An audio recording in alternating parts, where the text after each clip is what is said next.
Hey AKASHVANI LUNGLEI FM FM megahertz sa pakat point pakwa changa puan so ani voina gas ni som pakhat tho chani tan kan hun voi ni na kan chanta engineer in charge jilren eng apwang tu external pe ki ngai thatu te chibai ule Hey AKASHVANI LUNGLEI ni tuna chon kan hun man dan to don lo kan han puang nge daru ka hian chen thar hindi puan dile mi kan la chong nga daru le minute nga sap changa puan ni chun zomang Daruk le minute soma fakner boy hun mangin zone in siami e vanal thamon le jenet ram sang pui ten ran zainga daruk le chan via chan ther me zo tungo pan ai zo le mi kan la chongang Daruk le minute somli kan namin to del nan ti huna chon mizoram le le bara in to del ti thu sil zam le ram thar veng lung le ran soenga dar sari kan le minute soma thro kyun me program deli mi kan la chong don ani Dar sari lemrit somni panga infiam na khovel hun mangin rem rot puya ser kon ram zo tlang lung lein hun ran manganga dar sari lemrit somli panga lai la kan ngai thla khuna chon debora khol ne sin ran zayang Dareta chanchin thar hindi pwan deli mi kan la chonga daret lemrit som panga parliament review deli mi lak chon ne chun zo manga daret le chan via chalai te hun kan mangang Dar ko shing nun huna chuan thu oina le changkan ti thulari na pau tu in ran soenga dar ko le minute som panga spotlight program deli mi kan la chong don ani dar ko le chan via ai non hun mangi leng zem hlain thante kan ngai thali anga dar soma parliament question ar deli mi kan la chonga choklei hun kan man chun zomanga zarin zandar som le chan via voinoga si som pakha tho chani tan kan hun voi ni na ha to pang Naktuk sing daru ka naktuk tan kan hun vai khatna kan chan le anga daru ka chanchin thar hindi pon dele mi kan la chonga nga daru le minutes nga a sap chunga pon ne chun zomang daru le minutes so ma fakdari moi hun mangin Jennifer le rem rati le si banal din thar puya le Rosie ken min sang pui ten ran zai nga daru le minutes somli atukina kala chom hun kan mangang daru le minutes somli panga shing non huna chuan thlir dan dik ti thudal ma so ma chan mari lung le na ran soenga dar sare kan dar thalang hun kan mang le donani Dar sari limit som panga mi cheo huna chuan zo mwan pui selem veng lung lein hun ran manganga dorati la ding zeli zai kan ngai thak chun zumang dar sari le chan via chanchin thar mizo chunga pon ai zo lemi kan la chonga dar sari limit som lia ai non hun mangin leng zem hlain thante kan ngai thale donani dar le chan via mar chak chanchin thar shilong mi kan la chonga dar limit som lia janahid yojana program empowering farmers growing futures in district agriculture office Chungchang discussion VL mangai chunga kelerin fela hil chon omi pachaw le zonon tongi pachaw district agriculture office lunglei district lunglei ten hunan ron manganga dar kwa chanchin thar hindi pon deli mi kan la chonga dar kwa le minute nga sap changa pon ne chun zomanga naktuk sing dar kwa le minute soma naktuk tan kan hun vai khatna atopang he hi AKASHVANI LUNGLEI ni daru ka hian chanchin thar hindi pon deli mi kan la chongang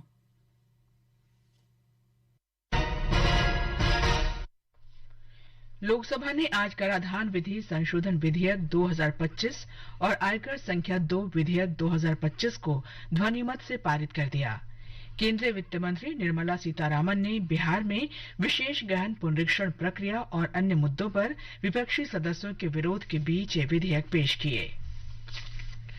संसद ने बजट मणिपुर 2025-26, मणिपुर वस्तु और सेवा कर संशोधन विधेयक 2025 और मणिपुर विनियोग संख्या 2 विधेयक 2025 को अपनी मंजूरी दे दी है राज्यसभा ने आज चर्चा के बाद इन विधेयकों को लोकसभा को लौटा दिया राज्यसभा में इन विधेयकों पर संक्षिप्त चर्चा का उत्तर देते हुए केंद्रीय मंत्री निर्मला सीतारामन ने कहा कि बजट मणिपुर राज्य के लिए महत्वपूर्ण है संसद ने व्यापारिक नौवहन विधेयक 2024 को पारित कर दिया है राज्यसभा ने आज इसे मंजूरी दी ये विधेयक मर्चेंट शिपिंग अधिनियम 1958 का स्थान लेगा ये विधेयक भारतीय नौवहन के विकास और भारतीय व्यापारिक समुद्री क्षेत्र के कुशल रखरखाव को सुनिश्चित करेगा संसद ने गोवा राज्य के विधानसभा क्षेत्रों में अनुसूचित जनजातियों के प्रतिनिधित्व का पुनर्समायोजन विधेयक 2025 पारित कर दिया है और राज्यसभा ने आज इसे मंजूरी दी भारतीय जनता पार्टी ने देश में निर्वाचन प्रक्रिया के विरुद्ध आधारहीन आरोप लगाने और झूठ फैलाने के लिए कांग्रेस को दोषी ठहराया है नई दिल्ली में आज एक संवाददाता सम्मेलन में केंद्रीय शिक्षा मंत्री और भाजपा के वरिष्ठ नेता धर्मेंद्र प्रधान ने कहा कि मतदाता सूची के पुनरीक्षण की प्रक्रिया देश में पहली बार नहीं हो रही है एसआईआर पहली बार नहीं हो रहा है हर एक राज्य में राष्ट्रीय स्तर पे चुनाव आयोग की एक नियमित प्रक्रिया है मतदाता सूची को व्यवस्थित करने के लिए कांग्रेस पार्टी पहले ईवीएम के ऊपर झूठ बोलते हैं कभी महाराष्ट्र की बात उठाते हैं कभी हरियाणा की बात उठाते हैं झूठ की वो एक नया पहाड़ बनाते हैं इस बीच कई विपक्षी सदस्यों ने विरोध के दौरान बैरिकेड से छलांग लगाने की कोशिश की। कानून व्यवस्था बनाए रखने के प्रयास में दिल्ली पुलिस ने कुछ सांसदों को हिरासत में ले लिया।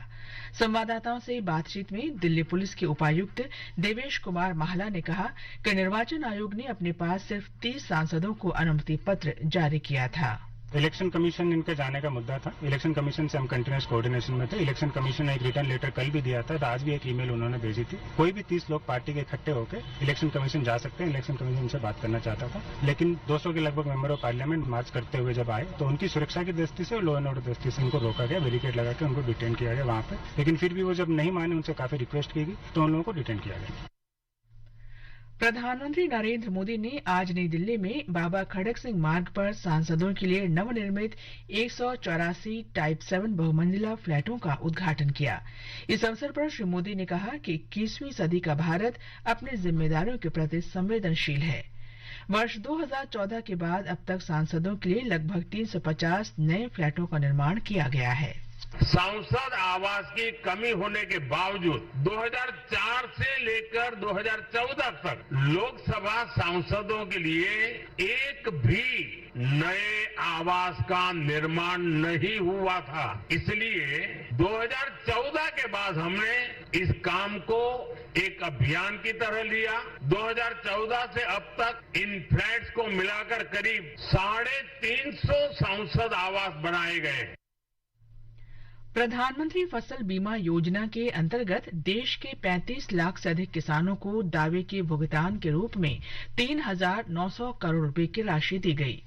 राजस्थान के झुंझुनू में आज एक कार्यक्रम में केंद्रीय कृषि और किसान कल्याण मंत्री शिवराज सिंह चौहान ने कहा कि केंद्र सरकार ने फसल बीमा योजना में व्यापक सुधार किए हैं।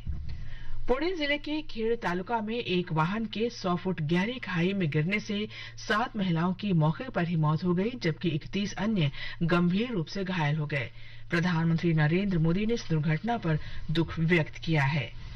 सूचना और प्रसारण मंत्रालय तथा राष्ट्रीय फिल्म विकास निगम द्वारा आयोजित देशभक्ति फिल्म महोत्सव आज से नई दिल्ली में शुरू हो गया है। ये 13 अगस्त तक चलेगा। इसके साथ ही ये समाचार बुलेटिन समाप्त हुआ।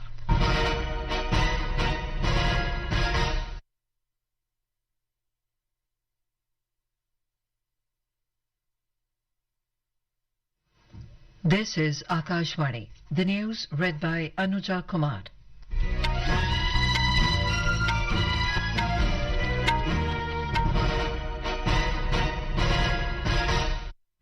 Union Minister for Agriculture and Farmers Welfare Shivraj Singh Chauhan transferred 3,900 crore rupees through direct benefit transfer to over 35 lakh farmers under Pradhan Mantri Fasal Bima Yojana in Junjunu, Rajasthan today. Mr. Singh also released 1,400 crore rupees to 9.7 lakh farmers of the state. Chief Minister Bhajan Lal Sharma and Union Minister of State for Agriculture Bhagirath Chaudhary were also present on the occasion. Addressing the gathering, Mr. Chauhan reaffirmed the centre's commitment to doubling farmers' incomes. He warned against the sale of substandard fertilizers and seeds. He announced that preparations are underway for a new law to take strict action against those involved in producing or selling such inferior agricultural inputs. The Lok Sabha has passed the Taxation Laws Amendment Bill 2025 and the Income Tax No. 2 Bill 2025 with voice vote today. Union Finance Minister Nirmala Sitharaman moved these legislations amidst protest by the opposition members over the special intensive revision exercise in Bihar and other issues. The Income Tax No. 2 Bill 2025 is intended to consolidate and amend the law relating to income tax, while the Taxation Laws Amendment Bill 2025 will further amend the Income Tax Act 1961 and the Finance Act 2025. The Lok Sabha passed the National Sports Governance Bill 2025 and the National Anti-Doping Amendment Bill 2025 amid opposition protest over the special intensive revision exercise conducted in Bihar. The bill seeks to provide for recognition of national sports bodies and regulate their functioning. The bill provides for establishing of National Olympic Committee, National Paralympic Committee and national and regional sports federations for each designated sport. The Parliament has given its nod to the Budget Manipur 2025-26. The the Manipur Goods and Services Tax Amendment Bill 2025 and the Manipur Appropriation Number 2 Bill 2025. The Rajya Sabha today returned these bills to the Lok Sabha after discussion. Replying to a brief discussion over these bills in the Rajya Sabha, Union Finance Minister Nirmala Sitharaman said the budget is critical for the state of Manipur, and as this is a full budget and the passing of this budget is the constitutional responsibility of all. The BJP has accused the Congress of spreading lies and making baseless allegations against the electoral process of the country. Addressing a press conference today in New Delhi, Union Education Minister and senior BJP leader Dharmendra Pradhan said Congress sometimes questions about the transparency in EVMs and sometimes rakes up issues related to the elections in Haryana and Maharashtra. एक वैचारिक दिशाहीनता की और दुविधा की समूह कांग्रेस पार्टी और उसकी नेता राहुल गांधी बन चुके हैं। लोकतंत्र में उनकी कोई लोक लाज बची नहीं और अराजकता धीरे धीरे अहंकार के साथ मिलते हुए देश में एक अस्थिरता पैदा करने की एक सोची समझी रणनीति ये है। आप चुनाव जीतोगे तो सारा विषय सही है, अब चुनाव हारोगे ये सारा विषय की अव्यवस्था आपको ध्यान में आती है। Meanwhile, the opposition MPs today staged a protest march from the Parliament House complex to the office of the Election Commission against the special intensive revision of electoral roll in Bihar. Congress President Mallikarjun Kharge and party leader Rahul Gandhi, NCP SCP Chief Sharad Pawar, SP Chief Akhilesh Yadav, JMM leader Mahua Maji, TMC MP Derek O'Brien, among others, took part in the protest. In Maharashtra, 7 women were killed and 31 seriously injured in Pune district's Khed Taluka when a jeep plunged into a 100-feet deep gorge. The passengers, all women devotees, were on their way to visit the Kundeshwar temple. The injured have been admitted to a private hospital and the Chandoli Rural Hospital for treatment, with some reported to be in critical condition. Prime Minister Narendra Modi has expressed grief on the loss of lives and expressed condolences to the kin of those who lost their lives in the mishap. The Patriotic Film Festival, which is being organized by the Ministry of Information and Broadcasting and the National Film Development Corporation, has begun in New Delhi today. And that is the end of this news bulletin.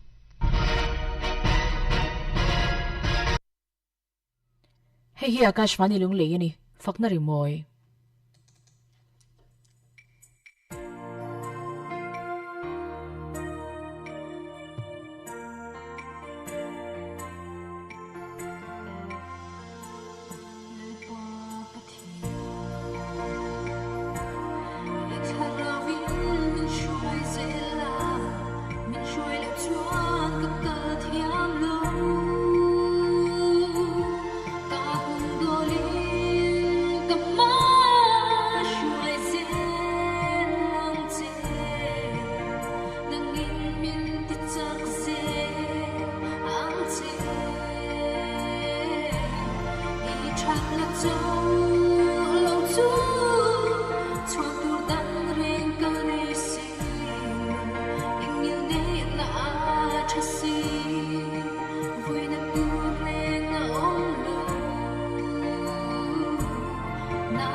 Sing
zanin fakna rimoi huna kan hlangai thak masak ber itharawin min shwai zel lati laran satu kha zonun siami hani.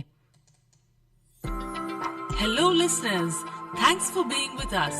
Now join us in our effort to serve you better. Become an honorary mentor with RAISE, Radio Audience Interactive Survey and Evaluation, our exclusive mobile app where you can rate announcers, review programs and share your feedback. Just click the link on our official Facebook page and register.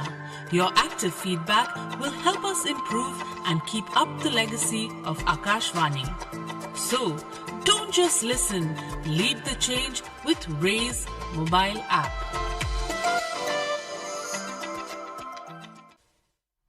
Zai kan itlak chunzum mga tunat chuan evanal thamwanan misolbo nu ti laran sang.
kan hlangai thak le tak mi solbo nu ti tharan satu ka evanal thamwana hani adot le chuan janet ramsang puin pathian nai hi a tha ti laran sa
kan hlangai thak le tak pathian nai hi a tha ti tharan satu ka janet ramsang pui hani faknari moi hun mangin zai kan ngai thame ka ha dot le chuan min sherang chiti la zonun sia minun sa ang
kan hlangai thlang le tak min shidang ang chati laran satu kha zonun siami hani adot le tan le zanin faknari moi huna kan hlangai thlang hum beratan chuan mangai turo pui ti la kan ngai thla anga e vanal thamwanan haran sang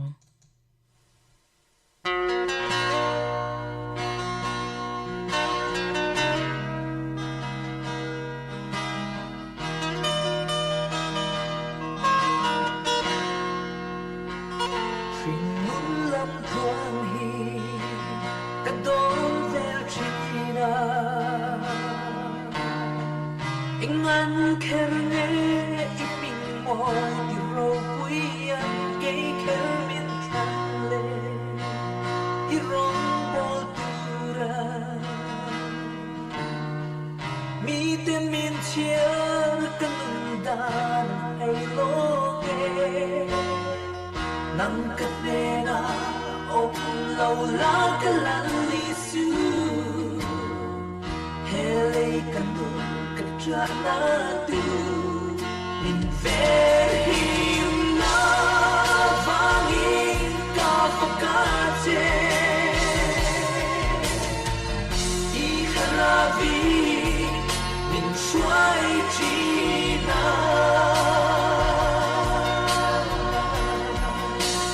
tiazeno malsonai min vurchin na vanghia lâu thấy chia cái ring lâu thì na hình qua cả gió trang đi tên anh ăn khen nghe phong đài rèn rằng mây lô và irong bon tura cái khen bin khăn lên Kasing nun hiyan ren ruata siya bimo nang katena o law la kalan lisu hele kanu kacana tu in verhim na vangin kapakate iharavi Shuai china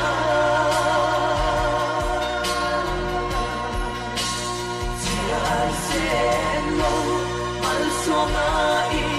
min vurchin na vang hian phak lo the zanin fakna ri moi hon kharna na kan hlangai thak mek mangai tu ro pui ti dharan sa tu hi ebana thamwana hania akashwani lungai chunga puan chu ani daruk le chan ve hian chanchin thar mi zo chunga puan ai zo la me kan la chhongang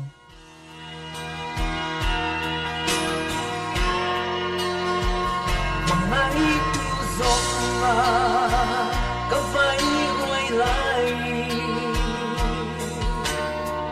thu ro yang sai dam nem ka tong ta che ka khap to lo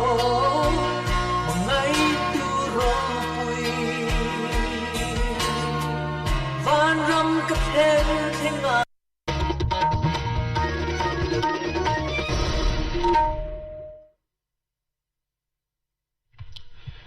Hei hi AKASHVANI Aizolani chanchin thar chiar tu si lian sang puya Larsa General Retired Vijay Kumar Singhan Langin Vain Khan Serchip District Atlo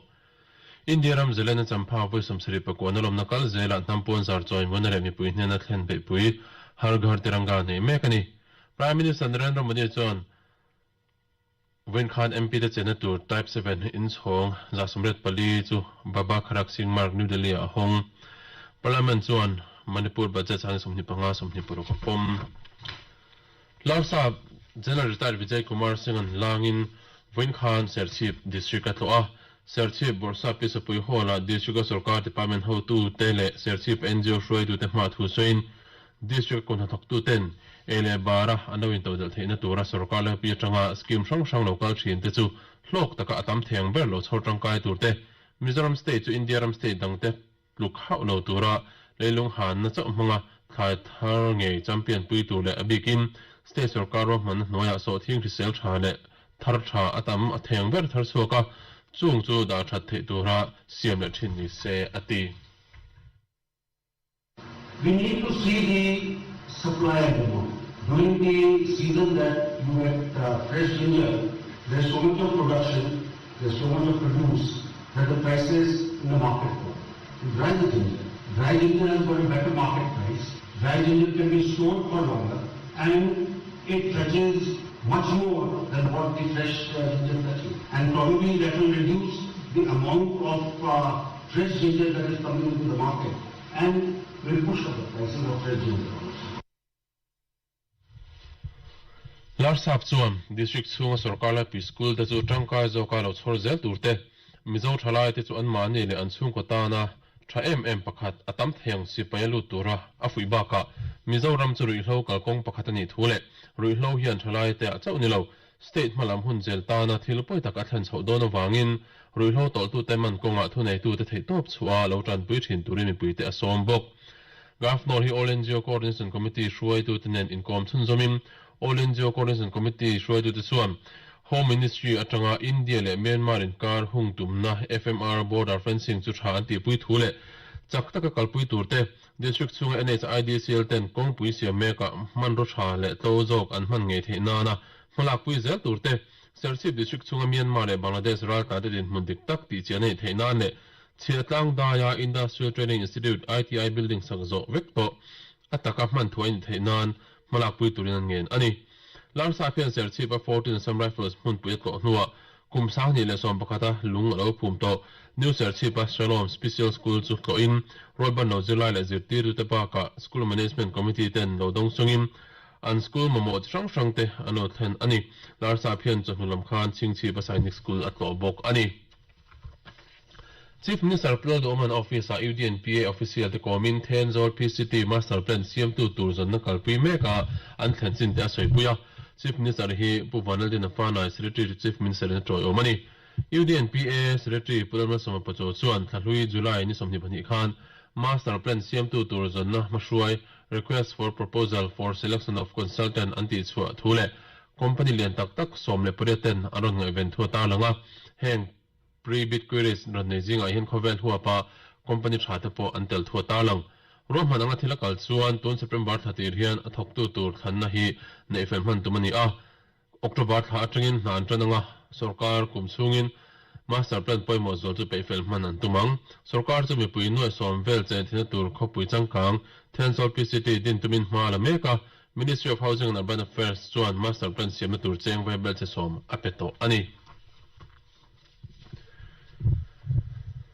India ram zelena champha voi somsri pakwana lomna kal zela wen khan hampon zar choi mon le mi pui hna thlen na be pui hargar tiranga polin champha DC office chuan bike rally abot saya champha borsa pumahet akip chuan availiam hehunaim buffalo riders 04 riders le 04 girls te sombi kan ni a pisa shang shanga thokten tel bokani bike le scooty a hian national flag tar ni a new champha training karot volleyball court thing an khalani Kolasip DC office to zola Kolasip hargar tiranga campaign ni ni boka hemi pol hian kongzo tiranga yatra mimal intina Indian hampon zar tura awhlam hargar tiranga le thutiam serona hun manani Mizoram ex-servicemen league sub headquarters Kolasip president Pulal Englina ka ishruin hargar tiranga thutiam le awrono nei ni a he huna hian sarkar official te Sainik Mizoram ex-servicemen league sub headquarters Kolasip member tele Kolasip Khotsung high school khanbik te antelani Hargar tiranga polhin naktuka aizol vanapa hola tiranga mela le tiranga concert ne ni dona heta hian exhibition handicraft handloom le food court te honani dona Akasvani aizol zona sangin art and culture department joint director puevel thanmoi chuan Ministry of Culture mulangna ni angin art and culture department chu nodal department ani ati a tundin huna aizol tilo Mizoram district songshanga te DC kaishona noya exhibition le thil dang ti turin ma na mega ti a aizol district apo hun somni panga exhibition nei turzinga hun somni palli annei fel to ti soin school azina in shang ba ka bazar hunate annei to ati Aizol district po hian hun somni panga exhibition nei tura hian hun somni palli hi kan nei fel to a school le zirnei shang in bazar hun lunlai te kan ni to boka tin hemi ba ka hian naktu ga hian mela le tiranga concert hi Aizol vanapa hola kan nei dona Somhala matangin mela dei chu an hong sa dona tiranga mela bi hi nithum chung o turen dona vanapa hall a chung corridor le akota son ti ni dona eta hian handicraft te handloom le food court te hon ai dona ni Rulhut hlau pek be pui thlang ni National Deworming Day chu wen khan Mizoram district sanga man ani kan correspondent report ngai thang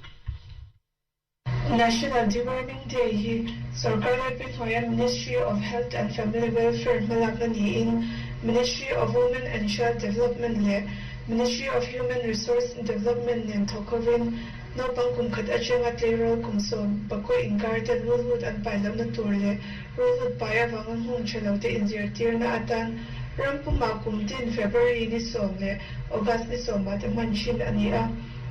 Kuminsunga avani nan vo inkan Mizoram district shangate National Deworming Day himanania zirlai no pangte zuru hu chungchang shatur shang zirtir ani baka rulu dandoy albendazole 400 mg pack anibok National Deworming Day sani so ni panga thokhan nahi kumin February somachang ni sompasiri khan ni to a thawni na hi wain August ni sompakhat changa ni sompare thleng nei le turani a hemi hun chung hian district chunga zena in shanga rulhut hlo a hovin e ni dona tuma mainam lo nan a thwalun na mop up day August ni sompare ta nei le tur ani chanchin thar hi Akasvani aizol changa phone ni a AIR News Aizol YouTube channel All India Radio News Aizol Facebook page le news on air.gov.in te chanchin thar hi ngai thak le chiar thena ani naktu zindar se le chan ve chanchin thari pon le ni ang National Disaster Management Authority NDMA ho to the su Mizoram khore chena thleng thin le Mizoram in chena amason dan chungchang te bel chiang tu le atulanga malak dan tu terel tur Mizoram an lokala wen khan aizol leng pu in kar puk pui konga lungtak thina hmunan to ngala puk pui han kumin April sapni peret khan lungtha in pularin lena foglan te sfung ko chona motor dalin ama baka anu puil afanu ten na ano chan phato ani roman dan chon NDMA ho to the hian Naktuka district tunay tutelami po yung dangten ko mga State Emergency Operations Center ay zolan to ngalang naktipkien Champhai District le Khosol District akwal sinatlin na sadzul na muntetlo olain District Emergency Operations Center te antlo ngal bogdon ani Prime Minister Narendra Modi chan Wayne Khan MP de chena tur Type 7 in chong Zasomlet Pali chu Babak Kharak Singh Mark New Delhi ahong Thuso Prime Minister Modi chuan kum zabi somni pakhat na India ram chuan mason na alung khamberti soin mo phuna po alana sa ti a kum sa ni som pletang khan MP de chena tur in hi zathum somnga vel sakani to ti asoi ani 2014 से अब तक इन फ्लैट्स को मिलाकर करीब 350 सांसद आवास बनाए गए हैं। यानी एक बार ये आवास बन गए तब जनता का भी पैसा बच रहा है। साथियों, 21वीं सदी का Bharat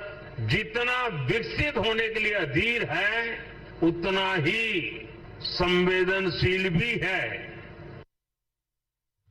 Parliament chuan Manipur budget san somni panga somni pur ko pom he ba kain Manipur Goods and Services Tax Amendment Bill san somni panga le the Manipur Appropriation Number 2 Bill san somni panga pom boka Lok Sabha pomani nuin wen khan Rajya Sabha soi hawa pom ani a Union Finance Minister Nirmala Sitharaman chon soi hona budget puitling ni wangin Manipur tan thil khir khan takani a he wang hen ram dan puin noya member tin ten he budget tan hen mo an phur ti asoi ani Chanchin thar serti topnan atang pui Larsa General Retired Vijay Kumar Singan Langin Wen Khan Ser Chief District ko Indiaram Zelena Champa West Samsari Pakwana Lomna Kal Zela Nampon Zar Joy Moinale Mi Pui na Khen Be Pui Hargar Teranga ne Mekani Prime Minister Narendra Modi John Wen Khan MP de Senator Type 7 in Song Samre Palichu Babak Harak Singma New Delhi Ahong Parliament John Manipur budget san somni panga somni poruka pom Chu ti zong chu chanchin thar kan pon thei chu ani Hei hi Akashvani Lunglei ni kan ramin tawdil nan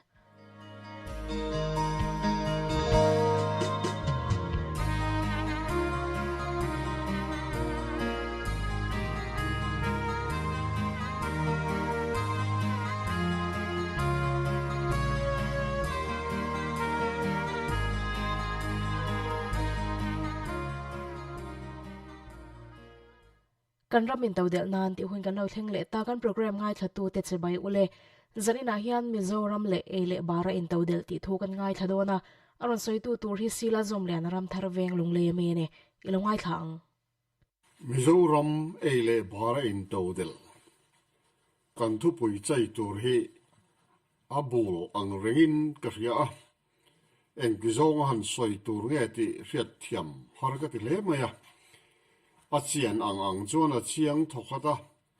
chiang viau e ti lo chuan a hoi tum lam hi riat thiam a har devin ka ria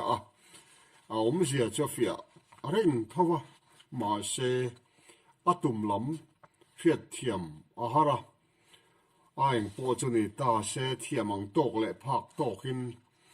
han soi chun jom phot mai la a tha nge mi hring te hi kanin ang lovin kan du dan te kan thier dan te kan mu dan te le kan be sei dan po ain ang hlom lo chu ania thier dan thei enge mo zat zinga kong thum chawin han thier thuak tai la katita a pakhan na chuan Mizoram tan ele baren tawdel hi a thei tak lovang ti ngai dan hi a thei via winarin oma he ngai dan hian chan chan enge mo sat pom tak te po anei ve nge yang kan hriat le kan soi thin angin kan ram hi sikle sa thua du thu sam bule baleng chi poina ngei ni a soi thin ani a lei lung le tuite boruak te po a that lo na soi tur hele chen hi kan hrelowa chuti chung chuan aram mel mangin azir tok lo ati theyanga atlang dung afriama lui kuam hi akum kar azim boxia zol zaw le mun rem chang bule bal tam tham han thar suana tur atlem hle maya tui kan niang nar lova tin mi puinun phung le hoi herian bule bal le thai dang po tam thama thar chuak turin atin zon lo hrim thin inalanga anuam lam le a ha dam lam hi kan chem kalna ani zok de wik hian a riat theya Christian kan ni hi kan han in chuan pui deuh thin tak na a kan thurin lak na bu ber Bible zirtir na thuril tuin asai angin mi hring tan chuan eile in le a thorim na aril ru ti nom te liam a tha alo lo ati te mitin ele in le an thorim na song a lim taka an chu pathian thil pe kani ati te hi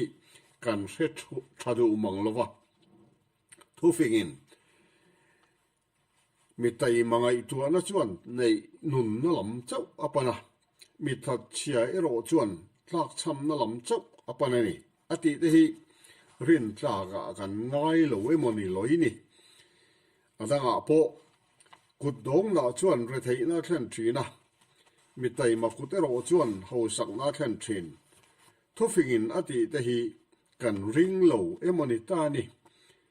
papa khatin na to he zon na tlak ani lo ati hi kan pom tlang de umai mani zok ne ti thei ome tena pani na chuan hei aya ngai dan sema changkang de uzok kia soi thei aum boka chu eile baren to del he chu at thei chu thei nga ma se a har sang ti ngai dan hi alian viau bok ome chu mi thir na atanga te na lom vele ta chu mi ram eile baren to del ne kan riat ram nang sarkar te le keimani india ram chu ngai state in to del deu te po hi an leilung pian zia ten azira an mun ma rim te po tv le cinema le media dang kan han mu thin ang hian kan ram ne na khai khin chi po ni lo tuya an niang na ra kong le thil mi pui ol sam na thil dang an nga man chang tlunga chu ba kha mi ring an tama mi ring an tam na chuan tha alo tama tin mun marem chang nei le lo house ta chuan rem chan na dang infrastructure kan ti sang te longa boka tin atlang pui thua soi chuan keini ai hian an tai ma de mon chu le ati thei bok ome keini ve hu chu kan claim si kan tai ma viu lo tang bok len rinom na lama ala kan sei tongin kan ril lu le tharau kwai hoi tu ber tur kan thurin kan pom tha thup bok lawa nun phunga kan nei thadu vak lo ram thale cho tho chuana tur nei chun te dai dara ne turin pon ven soi ching pe hi kan om ngu tangem ati thei ome hetiang a pe tur kan ram khothang lama ron mom ho tile mar lam sira changa state dang mi ron nor tu te hi han la lut tai la heng dai dar tur hian pol then khat chu kan treu lar hian ari nom bok sia kan ta na tha tluan chuak lo thei boka chu wangin in to del hi thei lo ni si lo hi kan ti lo kum khwa do nem mi ati the ni tin apathup na chuan ngai dan be se ber pakhat han lo chil tai la amalama kan sai lan tak nual kan bible he ngun takin chiarila ria in pomila atakati lotlin ngei ni bokse inga nge in to del he thei lo te lu lang ati thei ome thu fing bung som pali chang som ni pathuma chuan thorim na songa hian hlok na oma ka sei mai ro chuan tlak ran na mai theni ti kan hua chu ti rual chuan thu fing vek bung som pathum chang lia chuan mi that cheril ru chuan thil tha adu thina ni ma sela eng ma anei chuang lova mi tai maril ru ero chu ti tlai aniang ati mi mai tin thu hil to bu hian klipoi sa tu in chi atu long chumen tha tu in a seng hek lawang ati boka hemi bung ve ka hian zinga anwaya hian zinga chi tu latlaya ikut chum su i resi lo a chang tha tur khoi nge hei hi nge kha nge an thave ve don ate boka tin buk som ni paruk cha som pathuma chuan mi that chia chuan konga sakei bak nei atia kot hlera sakei bak nei atia chuan lam tura mai lovani thuril tu hian leilok na sumi zong ta na ni lal po tho maring mi bok ani atile boka a hai chuak thiam le pe piang tan kan pathian hian ram le khomol rang ra hian leilok na aphu mani ti hi arinom tlata keini na kan soya khochak kanan ti Japan ramte Thailand ramte le China Korea le adang tam tak ti le khothang lama Europe ram ho le America ramte po le thil tha le hlu an hai cho pe wanga hausa le changkang an nianga keini tan hian hausak ton to na tur ada le em lo pon kanin to del na khop tal hi chu ada ve ngei ring phot mai la kan dama kan tho theya sarkar le ko ran le civil society tha kan nei phot chuan Mizoram po hi eile bara kanin to del lo reng hi pathian hian aphal lo nem ni ati thei ni Christian mi mal pui tling ngai tua na mang thiam chin to te hian ril ru siamila mani chung kwa in to del hi tum theu phot mai la kan chung kwa theu kan in to del chuan khoin to del kan lo ni anga khotin kan in to del chuan khonei lo kanom lavaram puma chen na khonei vek kan nia rampum huwa pin kan in to del lon ti na lo ni mai dona kan thu pui atira bul mangi kan ti kha alo tlon thing to nga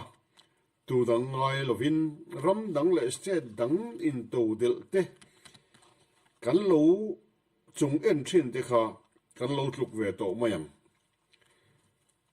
tin mizo te kan van nei zia hi soi tu tam tak a ome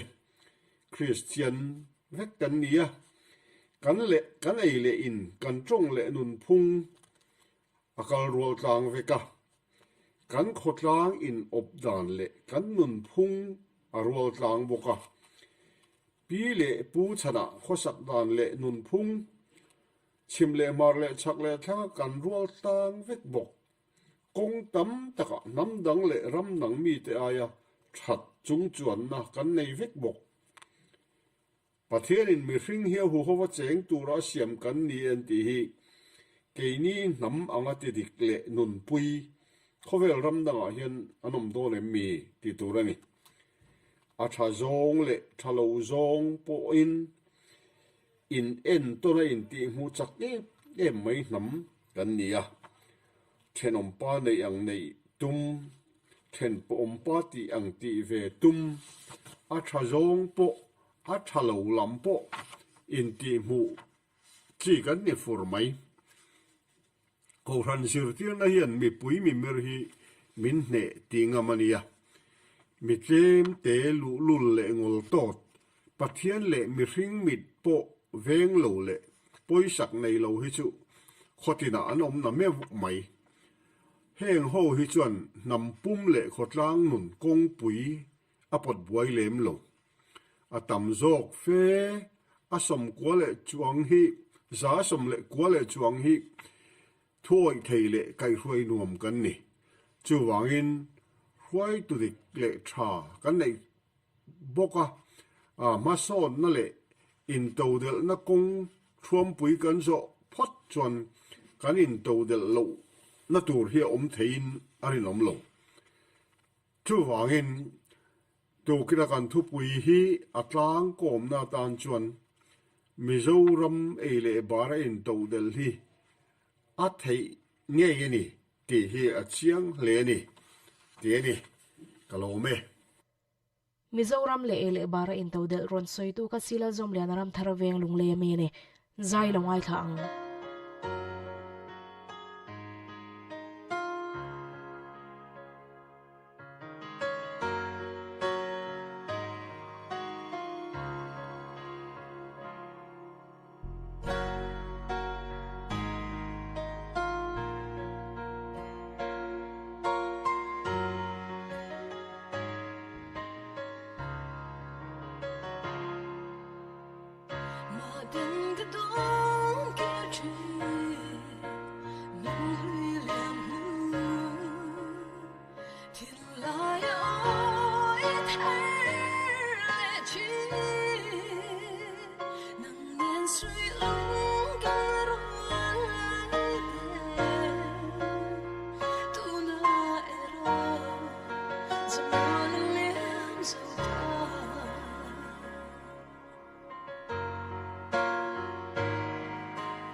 Hãy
subscribe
zela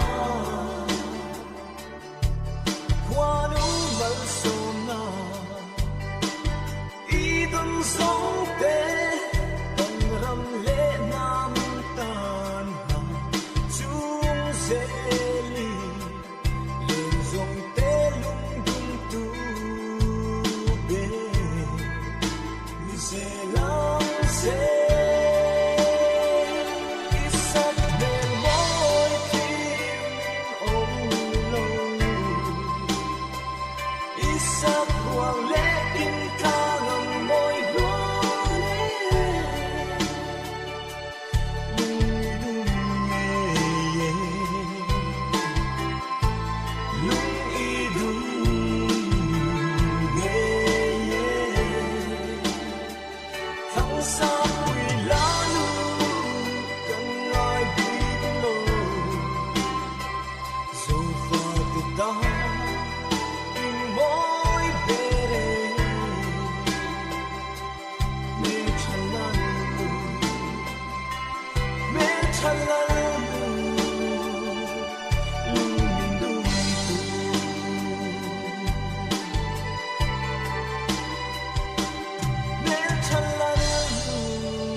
dung Chutia zong chu zanina kan ram in to del nan ti huna program wa sai kanai thak the chu ni Akashvani Lunglei tang puan chu ani.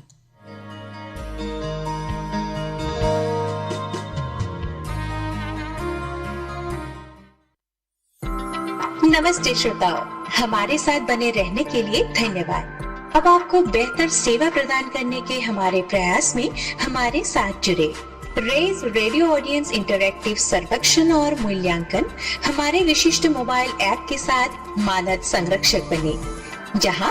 आप उद्घोषकों को रेटिंग दे सकते हैं, कार्यक्रमों की समीक्षा कर सकते हैं और अपनी प्रतिक्रिया साझा कर सकते हैं। बस हमारे आधिकारिक फेसबुक पेज पर दिए गए लिंक पर क्लिक करें और पंजीकरण करें। आपकी सक्रिय प्रतिक्रिया हमें आकाशवाणी की विरासत को बेहतर बनाने और ये आकाशवाणी है। प्रस्तुत है कार्यक्रम सुर्खियों में। इसके अंतर्गत सुनिए शहरों के बेहतर होते परिवहन ढांचे पर चर्चा। इसमें भाग ले रही हैं वरिष्ठ पत्रकार अदिति टंडन। कार्यक्रम का संचालन कर रहे हैं मनोज पाठक। नमस्कार। देश में विगत एक दशकों में शहरों का विकास तेज गति से हुआ है। पूरे भारतवर्ष में शहरीकरण की गति बढ़ी है। साथ ही जिस रूप में शहरों का विकास हुआ, उससे भी तेज गति से शहरों में यातायात व्यवस्था यानी परिवहन व्यवस्था में उल्लेखनीय परिवर्तन आए हैं। मेट्रो परिचालन ने अब समय की सुनिश्चितता तय कर दी है और लोग अपने निर्धारित समय पर कार्यालय में या अपने गंतव्य तक पहुंचने लगे हैं। देश में शहरी परिवहन बुनियादी ढांचा बदला है, लोगों को जोड़ रहा है और हमारे शहर सशक्त बन रहे हैं। इसी विषय पर हम विस्तार से चर्चा करेंगे अपने विशेषज्ञ अदिति टंडन जी के साथ। अदिति जी, कार्यक्रम में आपका स्वागत है। धन्यवाद। अदिति जी, सबसे पहले तो हम यही समझना चाहेंगे, प्रधानमंत्री नरेंद्र मोदी ने कल बेंगलुरु में उन्होंने विकास की और भारत की यात्रा के लिए स्थापित मानदंडों का उल्लेख करते हुए कहा कि 2014 से पहले भारत दुनिया के 10 कमजोर देशों में शामिल था, जबकि आज भारतीय अर्थव्यवस्था 5वीं सबसे बड़ी और सबसे तेजी से आगे बढ़ने वाली दुनिया की इस वर्ष की सबसे बड़ी अर्थव्यवस्था है। मेट्रो रेल की संख्या भी 5 शहरों से बढ़कर 24 शहरों तक पहुंच गई है। अब हम आपके माध्यम से अपने श्रोताओं के लिए सवाल पूछना चाहेंगे कि दुनिया में जहां हम अन्य देशों को देखते हैं, यहां तक कि विकसित देशों को देखते हैं, विकासशील देशों को देखते हैं, तो उसमें हमारी शहरों की परिवहन व्यवस्था क्या दर्शा रही है? जो आपने अभी कहा कि पिछले एक दशक का अगर हम आंकलन करें तो नेचुरली वो एक यार्डस्टिक है जिससे कंपेयर करना होगा, क्योंकि सरकारें बहुत देर बाद पूरी बदली और एक बहुमत की सरकार आई जिसको पूरा मैंडेट था। तो उस वक्त क्वेश्चन ये था कि क्या एक पूर्ण बहुमत की सरकार अर्बन मोबिलिटी, अर्बन इंफ्रास्ट्रक्चर जैसे ड्राई टॉपिक्स जो माने जाते थे, जिन पर पॉलिटिकल ध्यान थोड़ा कम रहता था पहले, क्या उनकी तरफ ध्यान केंद्रित करेंगे? तो शुरुआती दौर से ही अगर देखा जाए 2014 ऑनवर्ड्स, बल्कि अगर आप कैबिनेट के रेजोल्यूशंस और अप्रूवल्स को उठा के देख लें तो आपको ये दिखेगा एक पैटर्न चला आ रहा है 2014 से कि कैपिटल इंफ्रास्ट्रक्चर के लिए, कैपिटल एक्सपेंडिचर इंफ्रास्ट्रक्चर सेक्टर के लिए बढ़ता जा रहा है। आप अगर पिछला बजट भी उठा के देखेंगे जो इसी साल का जो निर्मला सीतारमण जी ने पेश किया, उसी में करीब 11 लाख करोड़ का प्रावधान किया गया है और ये एक बहुत बड़ी रकम है। और ये पहले 100 दिन जो हैं तीसरी टर्म के नरेंद्र मोदी सरकार के पहले 100 दिनों में 11 लाख करोड़ का बजट तय किया गया है फॉर कैपिटल एक्सपेंडिचर। जो आप अर्बन मोबिलिटी का जिक्र कर रहे हैं, उसमें तमाम चीजें जो अर्बन मोबिलिटी से जुड़ी हुई हैं, शहरों के विकास के लिए एक सुदृढ़ और स्मूथ, जिसको कहते हैं public transport as well as private transport की फैसिलिटीज जरूरी हैं, जिसके तहत मेट्रो नेटवर्क का बहुत बड़ा रोल है। क्योंकि देखिए, हम ये भी ना भूलें कि ग्रीन हाउस एमिशंस का अगर हम जिक्र करें तो transport sector largest growing emitter है ग्रीन हाउस गैसेस का। मतलब जो ट्रांसपोर्ट एनर्जी है उसकी सबसे ज्यादा डिपेंडेंस है फॉसिल फ्यूल्स पर जी। तो इसके मद्देनजर मेट्रो और ग्रीन एनर्जी के जो एवेन्यूज हैं वो बहुत इंपॉर्टेंट हो जाते हैं। तो मेट्रो ना सिर्फ अर्बन मोबिलिटी के लिए जरूरी हो गई है, जैसा आपने कहा कि लोगों का वक्त बचता है, प्रोडक्टिविटी बढ़ती है, एक हेल्दी लाइफ बढ़ती है क्योंकि पोल्यूशन भी कम होता है। तो ना सिर्फ उस लिहाज से इम्पोर्टेंट है, इस लिहाज से भी इम्पोर्टेंट है कि भारत ने नेट जीरो एमिशंस का टारगेट रखा है 2070 तक। तो उस तक पहुंचने के लिए भी ये इम्पोर्टेंट है कि हम मेट्रो नेटवर्क्स, ग्रीन एनर्जी के एवेन्यूज ट्रांसपोर्ट सेक्टर में बढ़ाएं। और जैसा कि आपने सही कहा कि पहले 5 सिटीज तक सीमित थी मेट्रो की नेटवर्क, और अगर आज की डेट में देखें तो करीब करीब 1000 किलोमीटर का मेट्रो नेटवर्क ऑलरेडी आ चुका है हमारे देश में और 24 शहर कवर हो चुके हैं। ये तेज गति से बढ़ भी रहा है। श्रोताओं, प्रधानमंत्री ने कल बेंगलुरु में नम्मा मेट्रो के येलो लाइन के दूसरे चरण का उद्घाटन किया और तीसरे चरण की आधारशिला रखी। प्रधानमंत्री ने कहा कि दुनिया की सबसे बड़ी 5 अर्थव्यवस्थाओं में हम सम्मिलित हो चुके हैं और उन्होंने कहा कि ऐसा संभव हुआ है विकास की गति में सुधार, प्रदर्शन जारी रखने और परिवर्तन की भावना बनाए रखने पर। आइए हम सुनते हैं प्रधानमंत्री का वक्तव्य। साथियों, आज भारत दुनिया की फास्टेस्ट ग्रोइंग मेजर इकोनॉमी है। पिछले 11 इयर्स में हमारी इकोनॉमी 10वें नंबर से टॉप 5 में पहुंच गई। हम बहुत तेजी से टॉप 3 इकोनॉमी बनने की ओर आगे बढ़ रहे हैं। ये स्पीड हमें कैसे मिली है? ये स्पीड हमें रिफॉर्म, परफॉर्म, ट्रांसफॉर्म की स्पिरिट से मिली है। आप याद करिए, 2014 में मेट्रो सिर्फ 5 शहरों तक सीमित थी। अब 24 सिटीज में 1000 किलोमीटर से ज्यादा मेट्रो नेटवर्क है। भारत अब दुनिया का तीसरा सबसे बड़ा मेट्रो नेटवर्क वाला देश बन गया है। 2014 से पहले लगभग 20,000 किलोमीटर रेल रूट का इलेक्ट्रिफिकेशन हुआ था। यानी देश आजाद होने से 2014 तक हमने पिछले 11 इयर्स में ही 40,000 किलोमीटर से अधिक रेल रूट पर इलेक्ट्रिफिकेशन किया है। फ्रेंड, जमीन ही नहीं, देश की उपलब्धियों का परचम आसमान में भी लहरा रहा है। 2014 तक भारत में सिर्फ 74 एयरपोर्ट थे। अब इनकी संख्या बढ़कर 160 से ज्यादा हो गई है। वाटरवेज का आंकड़ा भी उतना ही शानदार है। 2014 में सिर्फ 3 नेशनल वाटरवेज ऑपरेशनल थे। अब यह संख्या बढ़कर 30 हो चुकी है। अदिति जी, यहाँ पर हम प्रधानमंत्री के वक्तव्य को समझना चाहेंगे, उसके आशय को समझना चाहेंगे कि निश्चित रूप से प्रधानमंत्री के नेतृत्व में देश का तेज विकास हुआ है। किस रूप में उन्होंने जो कहा कि विकास की गति सुधार, प्रदर्शन और परिवर्तन की भावना पर आधारित है, तो एक विशेषज्ञ के रूप में किस तरह आप आकलन करते? देखिए, एक आम आदमी की तरह अगर हम देखें तो हमें क्या मैटर करता है रोजमर्रा की लाइफ में? हमें ये मैटर करता है कि हम जो सड़कें इस्तेमाल कर रहे हैं वो अच्छी हैं कि नहीं, हमें अपने गंतव्य स्थान तक जल्दी पहुंचा रही हैं कि नहीं। ये सबसे पहली चीज है जो आम आदमी देखता है, क्योंकि सबसे पहले तो आप अपनी गाड़ी चला रहे हैं, आप साइकिल पे जा रहे हैं या जो भी है। तो अगर आप रोड ट्रांसपोर्ट का जिक्र करें, जैसे कि प्रधानमंत्री ने कहा कि अर्बन इंफ्रास्ट्रक्चर देश की इकोनॉमिक ग्रोथ को बढ़ाने में बहुत इंपॉर्टेंट रोल प्ले कर रहा है। हम ऑलरेडी 5वीं सबसे बड़ी अर्थव्यवस्था बन चुके हैं और हमारा लक्ष्य है कि हम तीसरी सबसे बड़ी अर्थव्यवस्था बने। उसके लिए ये जरूरी हो जाता है कि आवाजाही के जो साधन है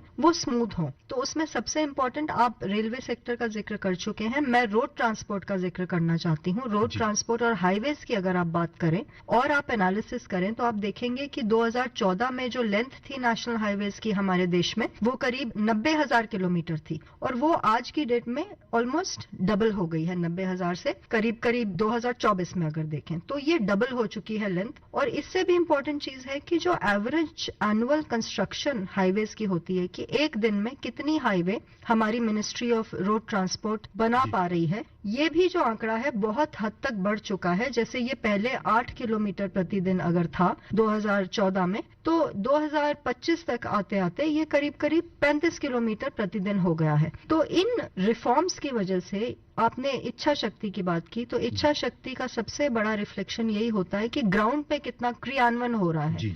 सिमिलरली ये क्यों संभव हुआ? सबसे इम्पोर्टेंट ये है कि रोड सेक्टर और इंफ्रास्ट्रक्चर सेक्टर में बहुत बड़े बड़े रिफॉर्म्स हुए हैं। सबसे बड़ा रिफॉर्म तो आपको पता ही है कि प्रधानमंत्री गति शक्ति जो नेशनल मास्टर प्लान है, जिसके तहत तमाम इंफ्रास्ट्रक्चर मिनिस्ट्रीज को एक ही अम्ब्रेला के नीचे लाया गया है। उससे क्या हुआ है कि वो जो टाइम वेस्ट होता था साइलोज में ऑपरेट करने से, और मतलब एक एक महीना प्रोजेक्ट्स को क्लियर होने में लग जाता था, एक मंत्रालय से दूसरे मंत्रालय में फाइल जा रही है, तो अब उसका जो अभी रिसेंट आंकलन हुआ है कि इस गति शक्ति प्लान से हुआ क्या है, इससे क्या हमको लाभ हुआ है, तो इससे हमें पता लगा है कि जो लॉजिस्टिक्स की कॉस्ट है, प्रोजेक्ट्स और आने जाने की जो movement of goods and services की जो कॉस्ट पहले लॉजिस्टिक्स में लगती थी, वो पहले 14% ऑफ द जीडीपी होती थी, वो अब ऑलमोस्ट 8% आ गई है। तो बहुत साइंटिफिक तरीके से पीएम गति शक्ति के आउटकम्स अब हमको नजर आने लगे हैं। और जैसा कि मैंने कहा कि बजट में प्रावधान किए जा रहे हैं, प्लस इन्होंने क्या किया है, सरकार ने हाइब्रिड एन्युटी मॉडल भी इंट्रोड्यूस किया है।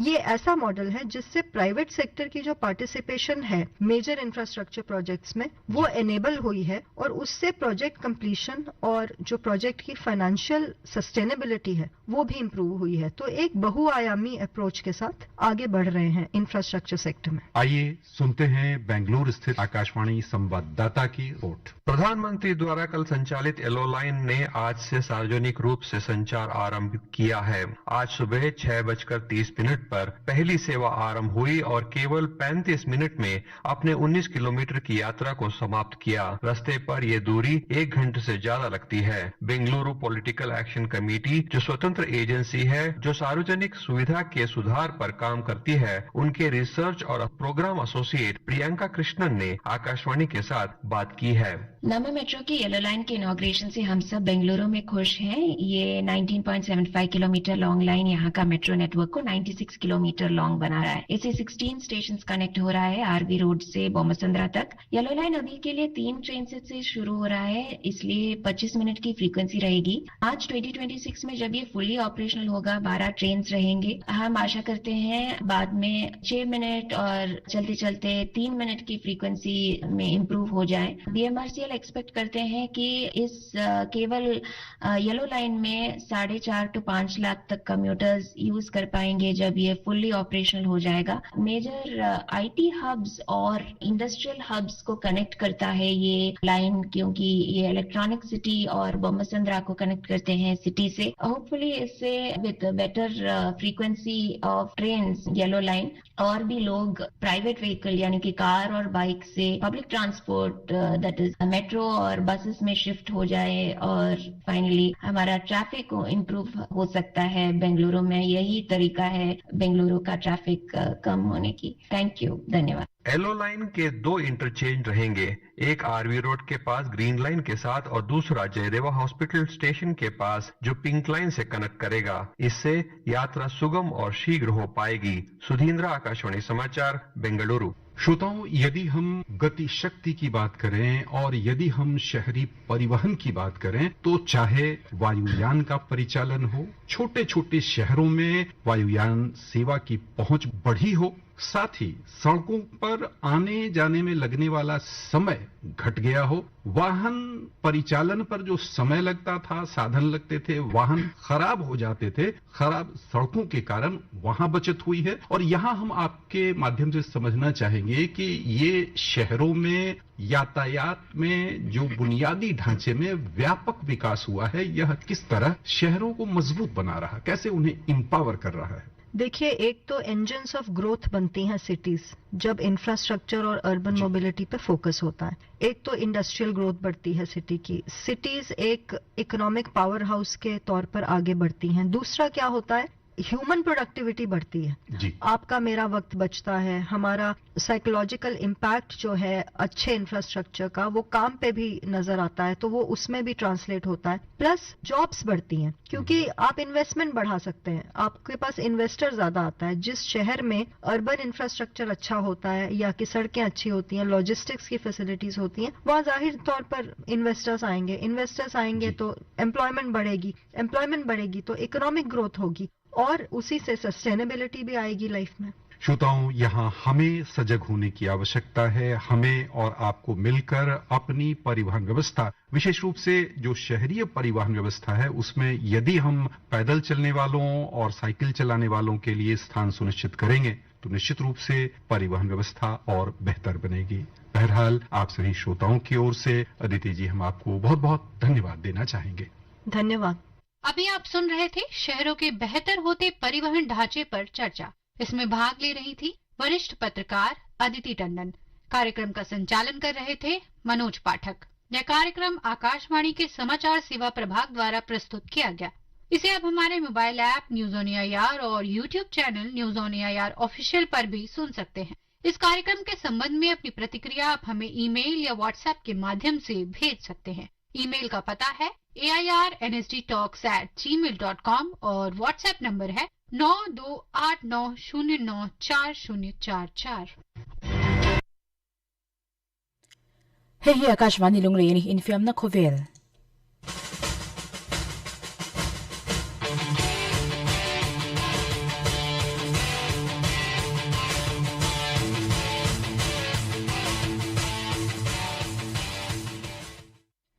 Zanin FM na Khovel hunat chuan rem rot puya ser kon ram zo tlang lunglein hun haron mangang. Karliam ta sport thil kheng lang sar zulte MBC International Taekwondo Championship chu August ni sari tangani sompari chunghian South Korea ne nia inelna hian India IOA official turin Master Valal Soma Mata Senior Vice President le Master Joseph Thansanga Mata General Secretary te antel Master Joseph Thansanga hi referee and judge tour ani baka Kovel International in ka India IOA na khelang Master Valal Soma hi India team manager ni na khel ve bokang Mata hotu te hian World Taekwondo mun pui hotu te komin mizo Taekwondo mason na tur le Olympic Vision chungchangan soi pui ngal don ani hemizo hian Hong Kong a self defense seminar telin World Breaking Championship a antel ngal don bok ani AIFF Futsal Club Championship 2025 a Mizoram IO Khantiang FC chuan match masabera champion lai Corbett FC 230 in sophala Mizo Club tan Joseph Lelkhongaya larim kluangale rampian moiten gol khathu an khungani he futsal in na hian team som pasarian tela group lia chendarin group tina tangina sang patni in quarter final lutang AIFF Futsal Club Championship hi Sri Manos Sankar Stadium Radrapur Uttarakhand le nia Mizo langsar